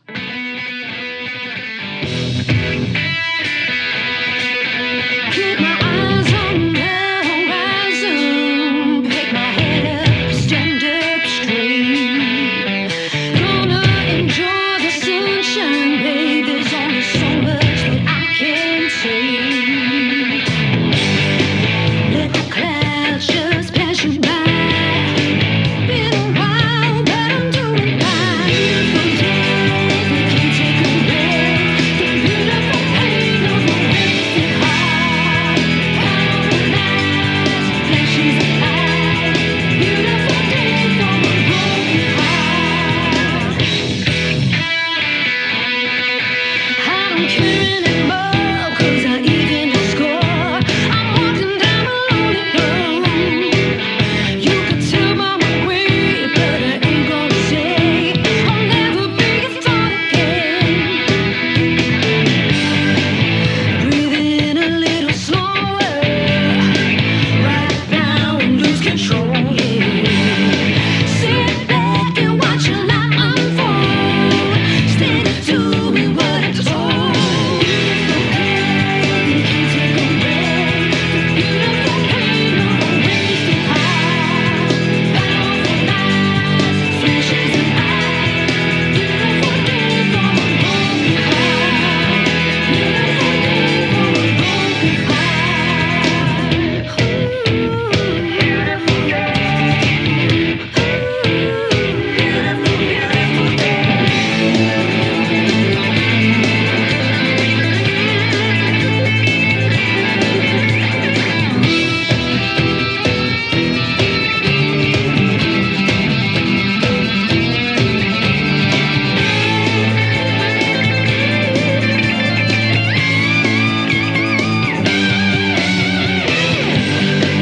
No more storms rain over me. You finally start to learn it deep. This love has got the best of me. Now I'm smiling 'cause of me. Beautiful day, you can't take away the beautiful pain of a wasted heart. Powerful nights, flashes of light. Beautiful day for a broken heart. Powerful nights, flashes of light. Beautiful day for a broken heart. Beautiful day for a broken heart. Beautiful day for a broken heart.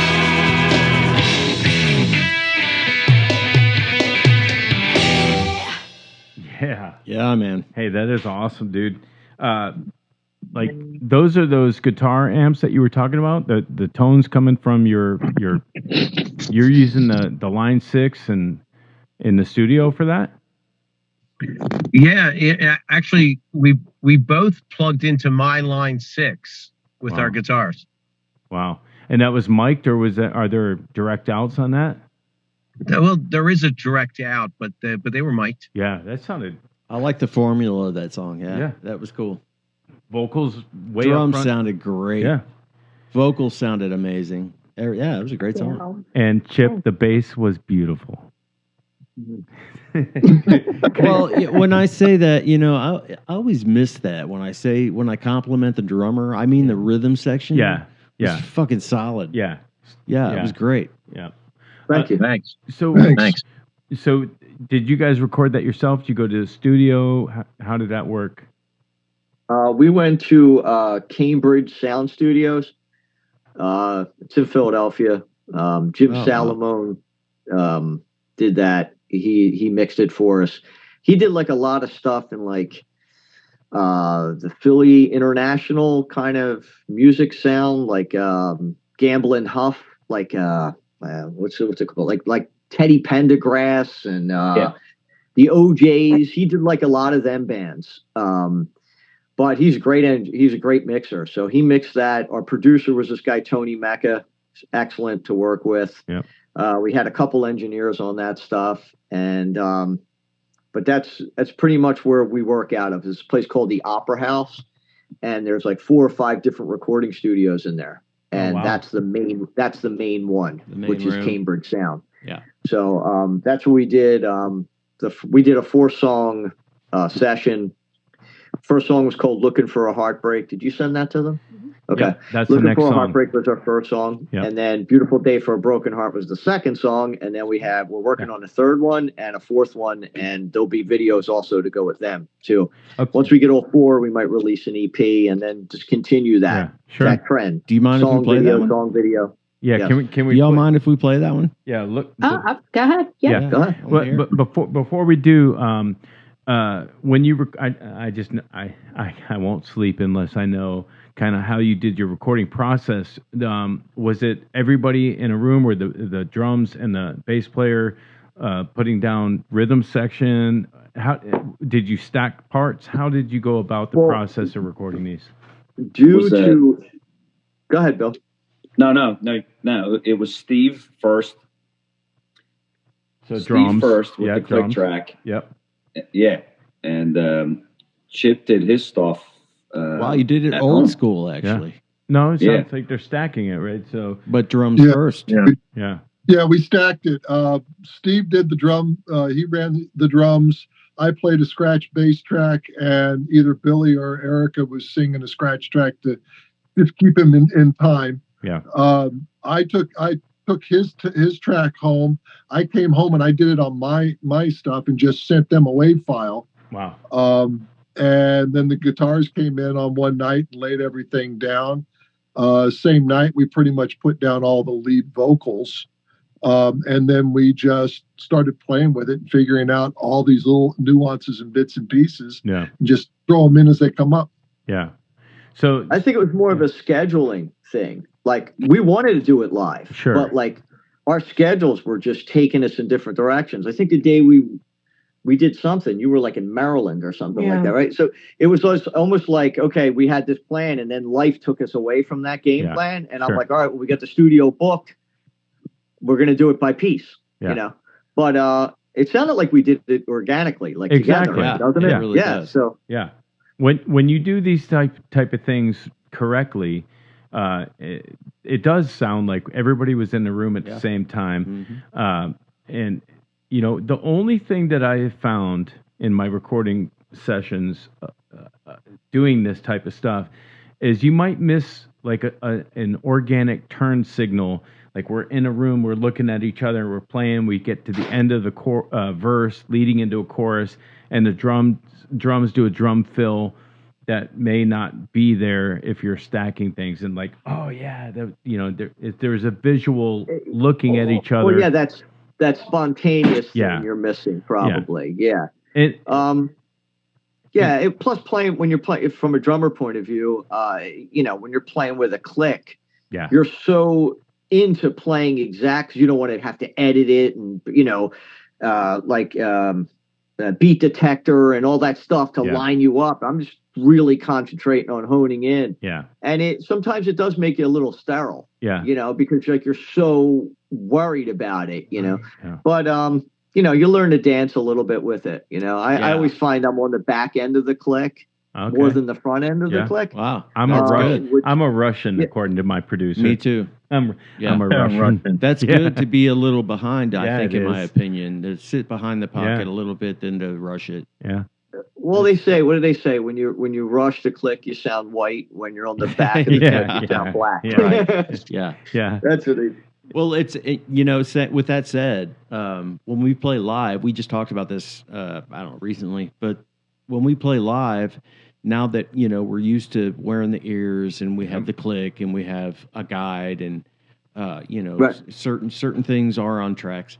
Him and I can play together a little looser or we can feed off each other a little more because I know it's there and I'm not afraid to leave it a little bit and then come back in and know where we are.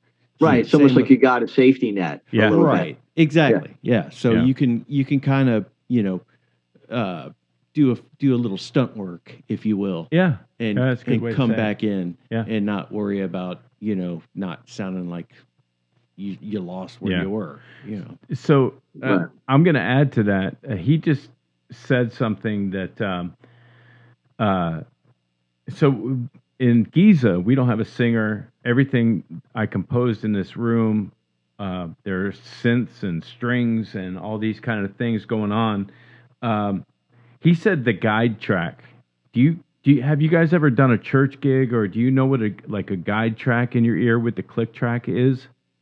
Sure. Okay. So sure. We don't use it in this band, but yeah. So it'll say 1, 2, 3, 4, verse, boom, right, and you're in, or chorus, 2, 3, 4.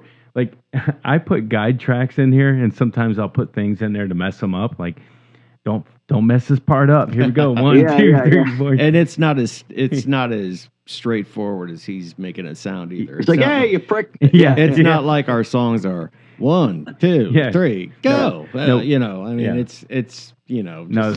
There's a part that's in 7/8, and it's like, we'll go to the 4, 7. 4 to 1, 7, 2, 3, 4, 5, 6, 7, down. Yeah.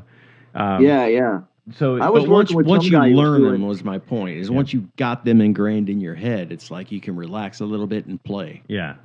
Sure. I was working with some guy. He did it was almost like a 9-inch Nails, like a Trent Reznor before Trent Reznor, maybe. And he had some bizarre things going on. Yeah. And he was like, it's all these odd time signatures, and it would always come back to 4/4 and then go back into the odd time signatures. And just to set up like a click to what he was doing, because everything was like all like sequenced and all, was bizarre. Yeah. It was like, wow, dude, okay, I got to do 15 measures. It wasn't even like, okay, it was an 8 or 16. It was like 15 measures of this. Yeah. 3 measures of that, back to 7 measures of that. Like his measures weren't even, that's like me. lining Sorry. up. Yeah. That's me. That's called progressive. Yeah. I do the same so thing. But once you get that in, I mean, once I locked into that, it was ahead of its time. Yeah. When I look back at it now, when I was doing it then, I'm like, dude, I just want to fuck out of here. I just want to play the song. Trust me, I've been side stage with Mike Portnoy. Yeah. And just been like, all right, I don't even want to play anymore. Yeah. I don't even know what he's doing. He's just like fucking leaving the song for no reason and then landing right back where he wants. Yeah. And I went to a clinic with Terry Bozzio. Oh, I did too. Okay, and I walked out of there going like, I didn't know alien. how to feel. Yeah. Yeah, it's like kind of like, dude, you're almost too good. Yeah. Like I can't even like think on that level. Like he's like, oh yeah, you do this ostinato, and then I learned this from a Russian piano player. Yeah. Up an alley in Yugoslavia, and I did. It was like, what? Yeah. He's not a drummer. He's a musician. He's out of his mind. Fantastic. Yeah. He's almost a big good. It's almost too. uncomprehendable. What's that? He's a big composer too. Yeah. He's like so good. It's like, dude, I know it's over my head. Yeah, kinda. It is. It's over every drummer's head. Well, I can't even think in them terms. It's like, dude, okay, I'm just going to go back to playing 2 and 4 and spinning the stick. Well, let's say this. I'm trying to look cool. Yeah, let's say this about Terry Bozzio. He tunes his drums to notes. Well, he's got one side of his kit is chromatic, right? And the other side is pentatonic or whatever it's called. I mean, that's... Dude, here's my thing, right? And his cymbals all sound like shit, in my opinion. Dude, they 'Cause sound like they're just shit. all stacked. He says They it too. sound like shit. They're all just stacked, right? Yeah. There's no I crashes. 100% agree. Here's my thing. What is he paying his roadie to deal with that? No shit, right? Who It's cares? like, Well, dude, I mean, this is not a C. Yeah. It's a C sharp Yeah. or whatever. You know, Yeah. this is a D major augmented 9. What? Yeah. Yeah. Well, let me ask you this: do they go and bend the cymbal in like a tin drum and Some of them, and yes. tune it? So I just no, think they don't tune them. He has like They bend stacking them. cymbals, and they all sound like shit. Yeah. You're absolutely right. They don't sound Yeah. like cymbals. They literally sound like trash can lids. Right. He came up with the rototom. You take the bottom of a rototom and stick them together, and they called them spokes. Oh. And that was his. Hey, yeah, that it's like he started that thing. Hey, look, we're hey, boring. Look, I'm boring Ray because he's going to start talking. No, over the because top. listen. Hey, we talked about Jimi Hendrix earlier. Maybe this podcast, the one before, but that's a drummer that's Jimi Hendrixing. No, he's creating. Well, agreed. You know, he's cutting Here's edge. my thing about that, right? Because I very rarely talk Terry Bozzio and anybody. Sorry, guys. My thing is like during a clinic, you can hear all that shit. Are Right. you hearing them rototom things live Yeah. if he's playing Yeah. in a band? No. I don't think any of that shit's cutting through. No, Right. no, man. What about in the When he was studio? back- What when about the studio? Terry Bozzio with with who? Jeff Beck. Terry Bozzio with Jeff Beck on Guitar Shop might be the most prolific musical experience ever created. 1987, I think, 86. I don't saw know, it man. live. Missing Persons was probably Nah, the Bozzio Jeff I Beck. dug the best, but even Frank Zappa, I wasn't like a huge Bozzio fan then. Okay. But you got to look at the drummer. That guy is. He's an amazing musician. he's There's no Jimi question. Hendrix I'm not of taking drums. anything away from the guy. I'm just saying it's just what he does is. But it's he's a interesting. clinic drummer. He's Yeah. not a. He's a showman. Yeah. And it's just what he does. He's not. It's always Terry Bozzio. He's like live in concert. like trigonometry of drums. Right. Yeah. You know, like he's like a Exactly. math professor. Yeah, that's I'm it. doing adding and subtracting. Yeah. You know. Yeah. You got it. Yeah, he's in another ball field. That's you know? it. Yeah. And that's kind of another question that we tend to ask. Sorry if we're boring some of the other guys here and girls. Are there any new artists that inspire you that music is going to be okay? Is there somebody new and inspiring? I'm gonna go up to the top left, Chip. Are there new artists that let you feel like, okay, everything's gonna be okay? Music is still creative and awesome. Yeah, there is. The weird thing is that I picked up on a few of them recently. The Who, that Mongolian. Oh yeah. Who? Say Who? Yeah, go listen to them. I've seen them. Spell it, please. Spell it. HOO. HOO. HU. Oh, sorry. Yeah. HU. Right. The Who.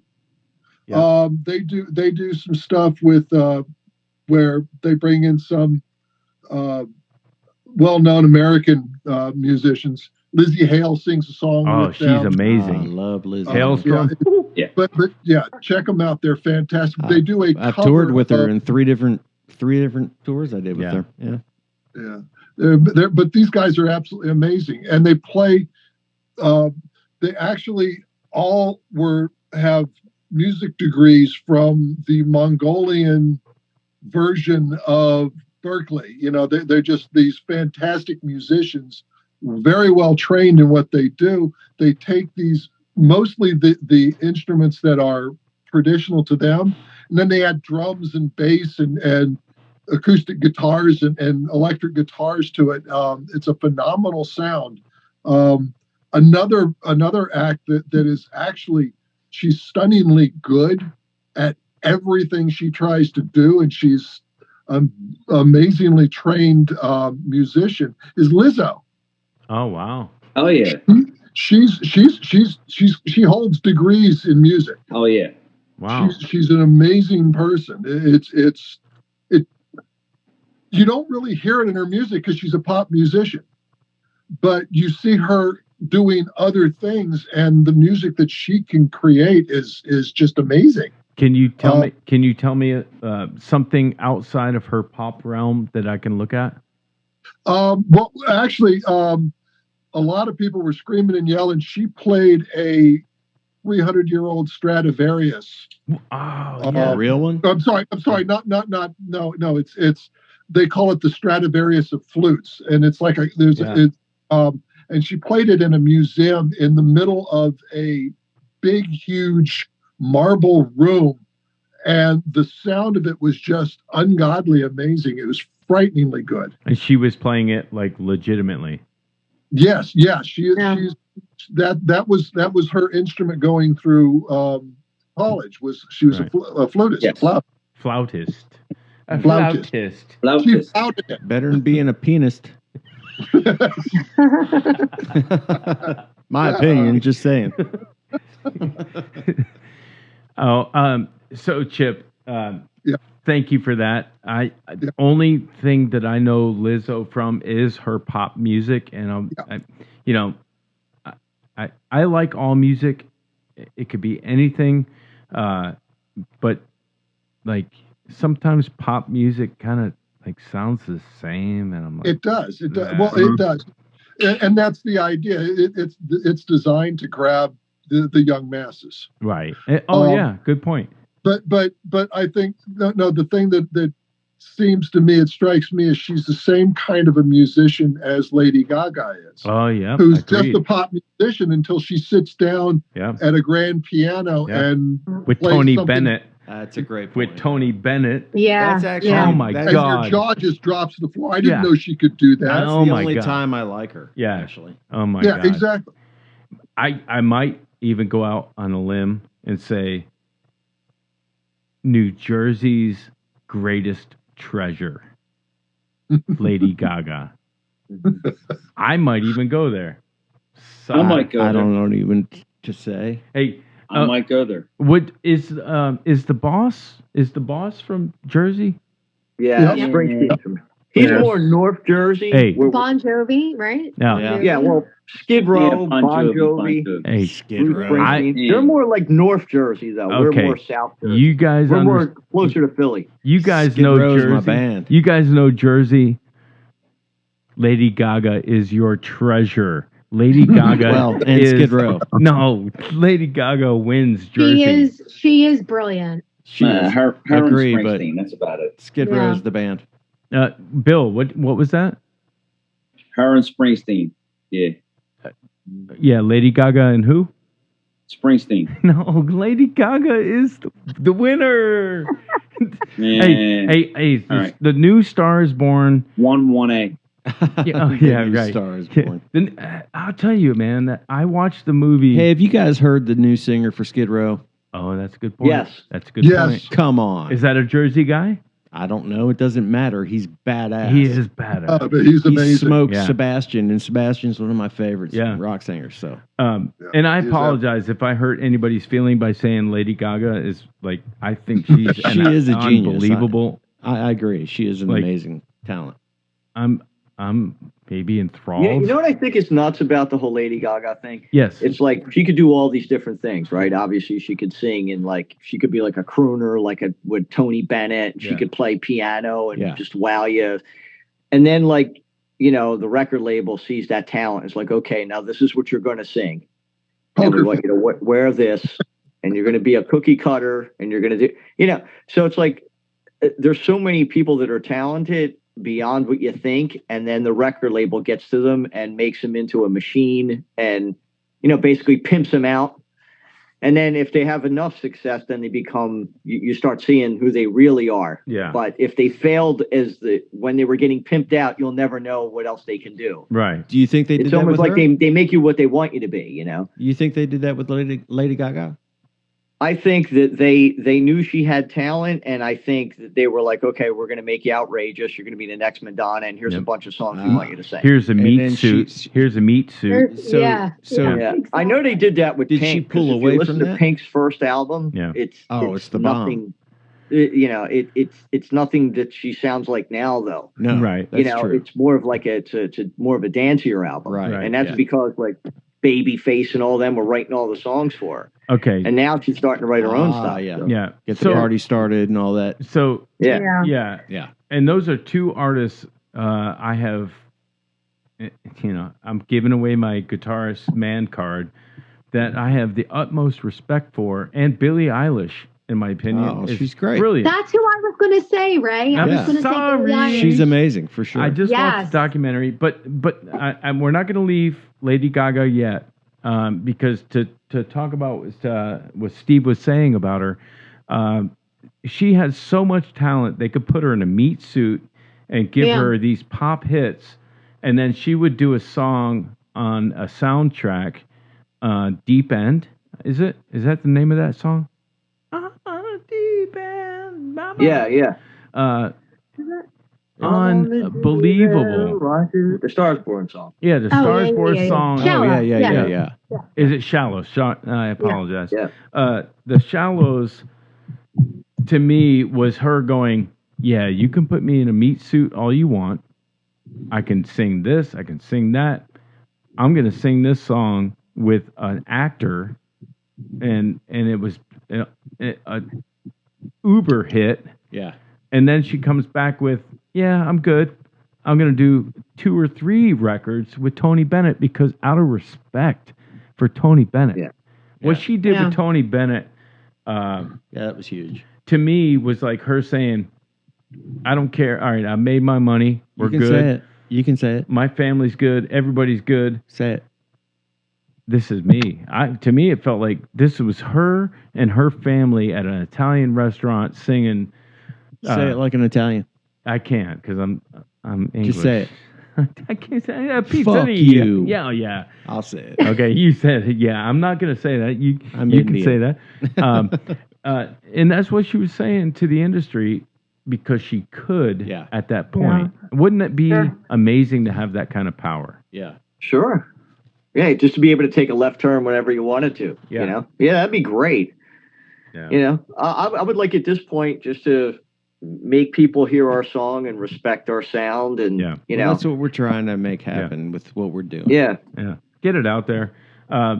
Bill, lower right corner. Yes, sir. New musician, new artist that makes you go, everything's going to be okay. They're creative, they're cool. I would say Harry Styles. Wow. Okay. Yeah. And Imagine Dragons. Okay. Good stuff. So you're a pop guy? You like pop? Or? No, I'm not a pop guy at all. Why Harry Styles? Yeah. What makes you go there? It's very innovative, and it's like he goes back to the old school style of singing, and he brings it all together. Maren Morris. Okay. I love me some Maren Morris. Okay. That's a country kind of. Man, you're she's talking. She's I don't a country know girl. anything about what you're talking about. Yeah, I want to know. Yeah. So that's. Yeah, she's a country girl, but she can sing pop. So yeah, there's definitely hope. It's out there. Yeah, I just kind of look for the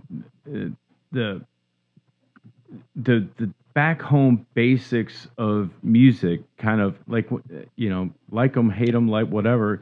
Like a Chris Stapleton came along in the country vein, and it's like the voice was undeniable. It's like you cannot deny Marcus King's guitar playing and his voice. You can't deny like some of these things in the modern music, but then you hear like some articulated thing in the studio, and you're going, all right.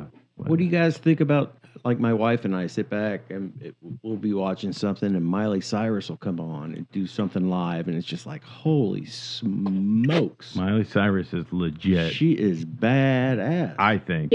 She's great live. Yeah. I mean, absolutely unbelievable. Amazing. Yeah, when she gets up there with Dolly Parton, come on. Yeah. That's incredible. Yeah.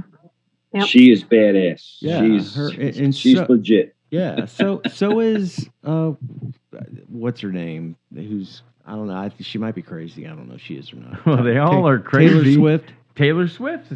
legit. She owns I love Taylor Swift. She's legit too, right? Yeah, I mean, yeah. Okay, it's undeniable. But Kylie, Miley Cyrus has that rawness that I like. It's you like the raspy voice, yeah, right? yeah. And I heard, Erica, I heard some rasp in that voice. Yeah, I heard a little rasp in that voice. I loved it. Let's check out before we check out the next song. Pete,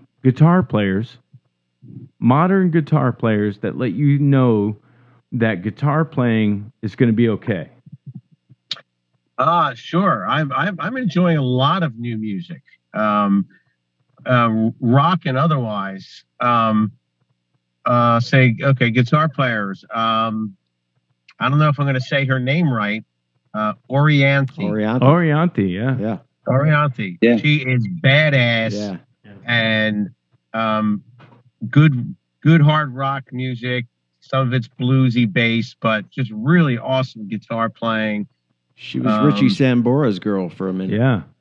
Well. Hey, Richie's from Jersey. Yeah. Go Richie.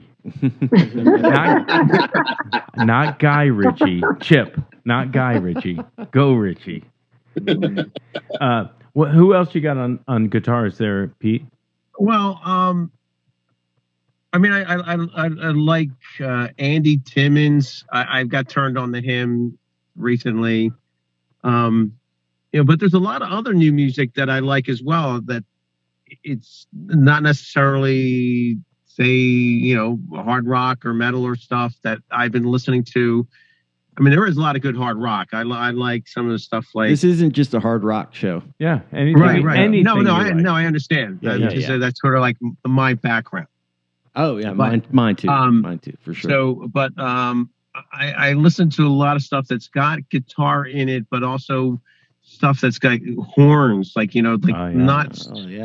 too distant from Tower of Power, like bands Chicago.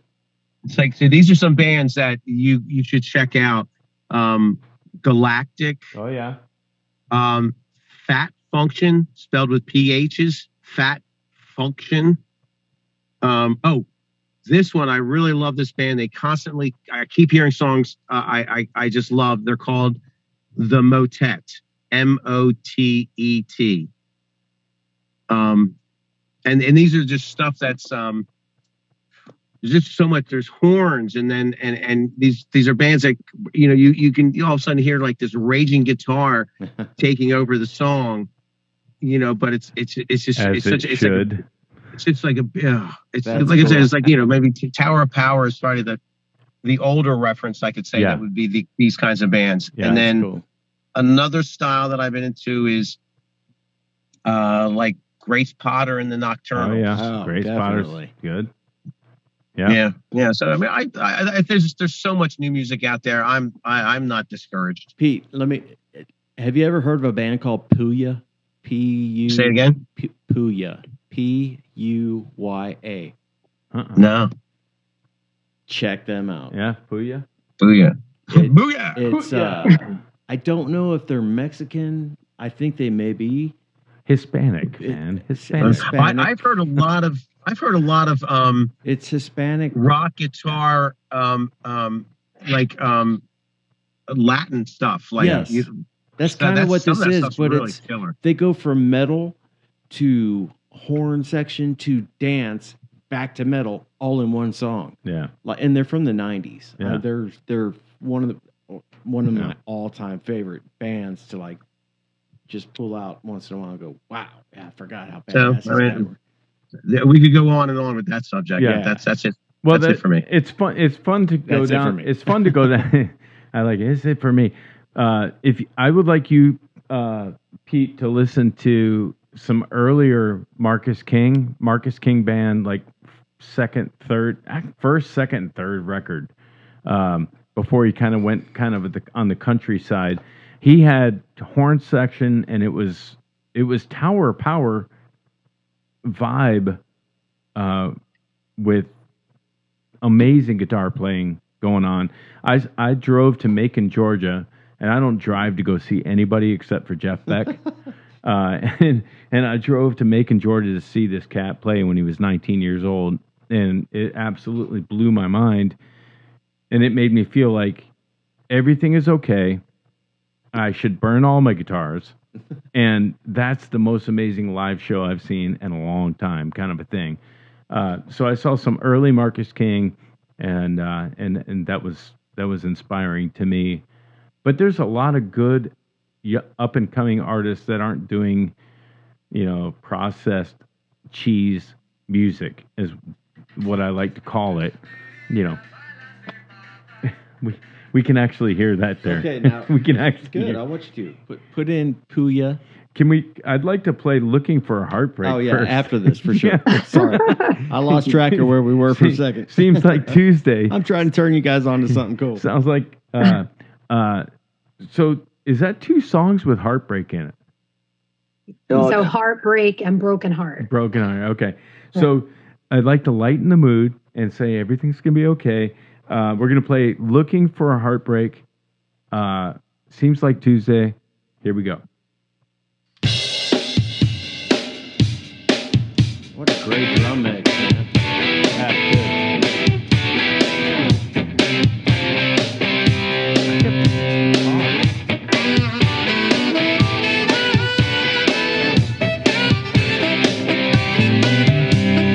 Driving down a dark road into the night, tired of a drink from another long fight and said I feel like I'm tired.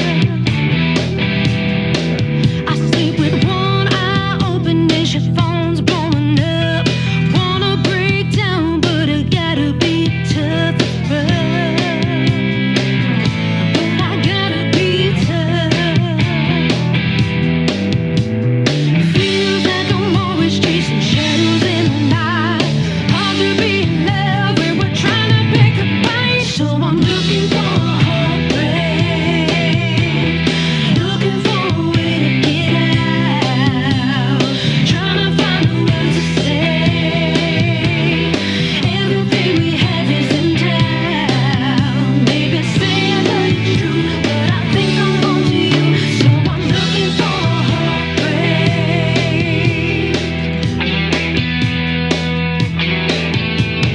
Mirror, mirror on the wall, tell me what I see. That my own reflection is my worst enemy. It's me. So it's time to break free. No more go round, who's wrong or right. Hard to be in love when we're trying to pick a fight. So I'm looking for a heartbreak, looking for a way to get out.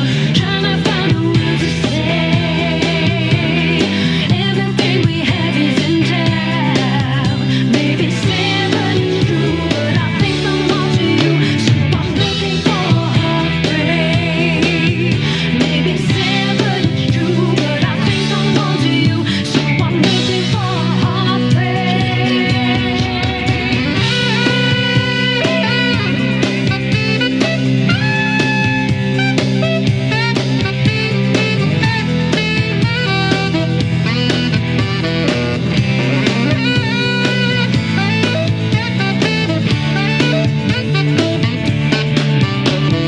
Curtains coming down and the lights go low. You ain't gonna see me anymore. Curtains coming down and the lights go low. You ain't gonna see me no more, no more. Looking for a way to get out. Looking for a heartbreak.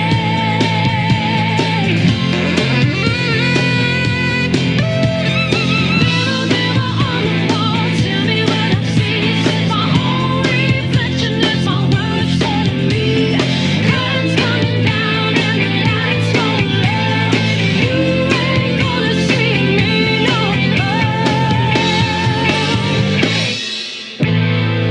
Oh, excellent. That's awesome. Looking for a Heartbreak. That's a winner right Man. there. That's a real winner. Oh, thank you. So good. Cool. Thanks. It's so good. Who'd you guys have playing sax on that? So one of our friends actually who plays in our cover band. Oh, okay. Yeah, he's great. Yeah. Say his name. Oh, Alex Podegrassi. Excellent job on that. Your yeah, engineer we had, is a winner. Yeah, well, we man. had like the idea of coming out of the gate. That was our first single, so we didn't want to come out and be like labeled as like metal. No, we wanted to stay away from that. That's So, not at all. Seriously, that's like Yeah. radio No, ready, pretty much on any kind of station. Yeah. well, thank you. Well, Thank I mean, you. we're a rock band, but we have a little bit of an edge, but we're not heavy by any means. But we figured maybe when we wrote that song, I was like, this has got saxophone written all over it. Like, Yeah. we were thinking maybe like Urgent Foreigner sort of thing. Absolutely. And I asked him if he would come down. He literally came down, plugged it in, played a couple times, and Yeah. man, we said we can't not put this on.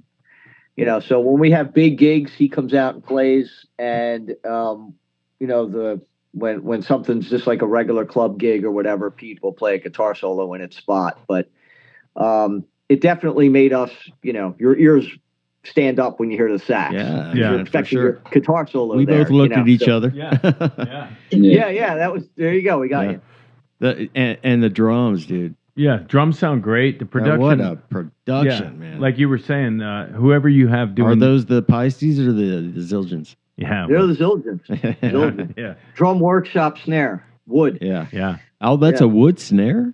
That's a wood snare. I would and not that's have guessed that. Yeah, and Because that's got a crack to it.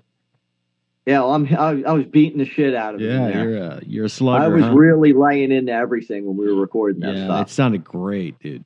Well, thank you. Yeah. Whoever is doing the producing on that engineering is Yeah, they're a winner. yeah, they're doing it right for sure. Well, thanks. I could hear everything in that track.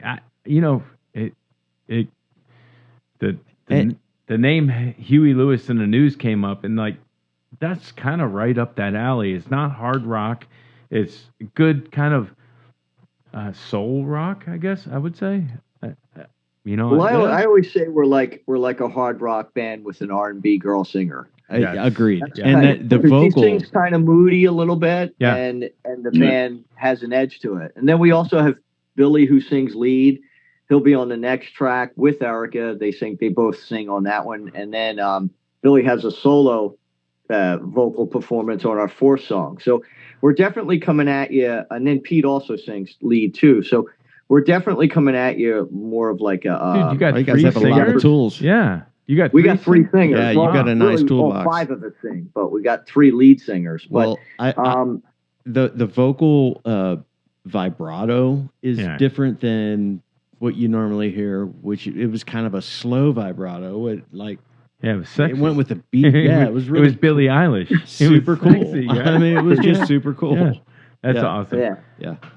You guys are kick ass. Yeah, for sure. keep doing what you're doing. Thanks. We'll land the plane here.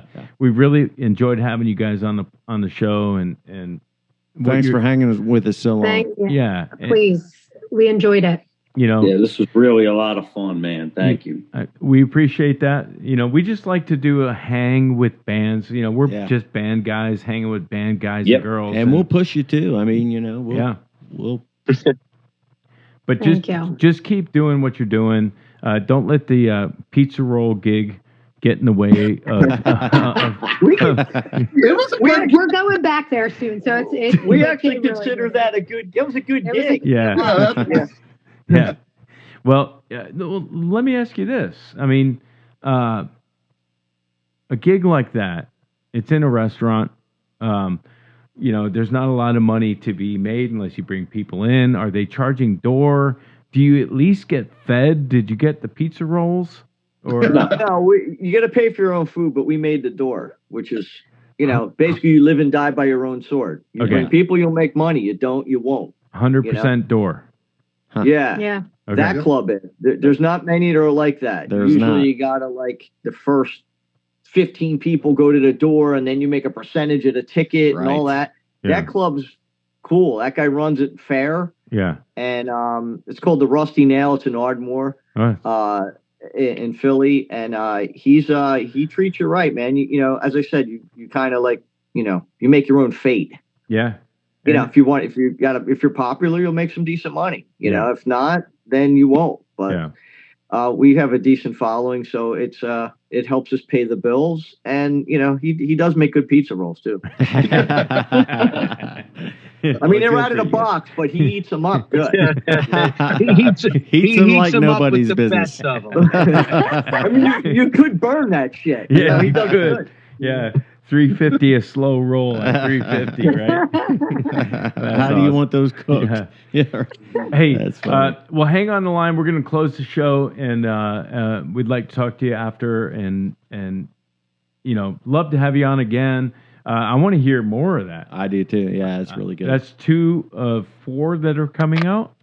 Yes. Yeah. So, and we have videos for both of them songs. Oh, too. do you? So you go on Seems Like Tuesday and go on YouTube. Yeah. Okay. And hit either of the titles in. We should just pop right up. Right Videos on. for both of them songs. Seems Like Tuesday on YouTube. I meant to ask you guys about that, and we got sidetracked, I guess. So good. All right. Yeah. We're going to get into video conversation because we like to talk about the creative process in creating videos. We already talked about the 2-second attention span of people. Yeah. So it's very interesting to hear different people's perspectives of how to make videos. Right. So give me 2 more songs and let's do this again in a couple months. Yeah. Absolutely. Oh yeah. Right. Yeah, we're in. Okay. All right. Well, thank you guys yeah. for coming Thanks, on. guys. Great meeting everybody. Great meeting you guys. And we'll talk real soon. Hang on the line. Sure. Thank you. All right. See you guys. See ya. You're watching the Original Music Podcast with your hosts Raymond Hems and Rick Gathman.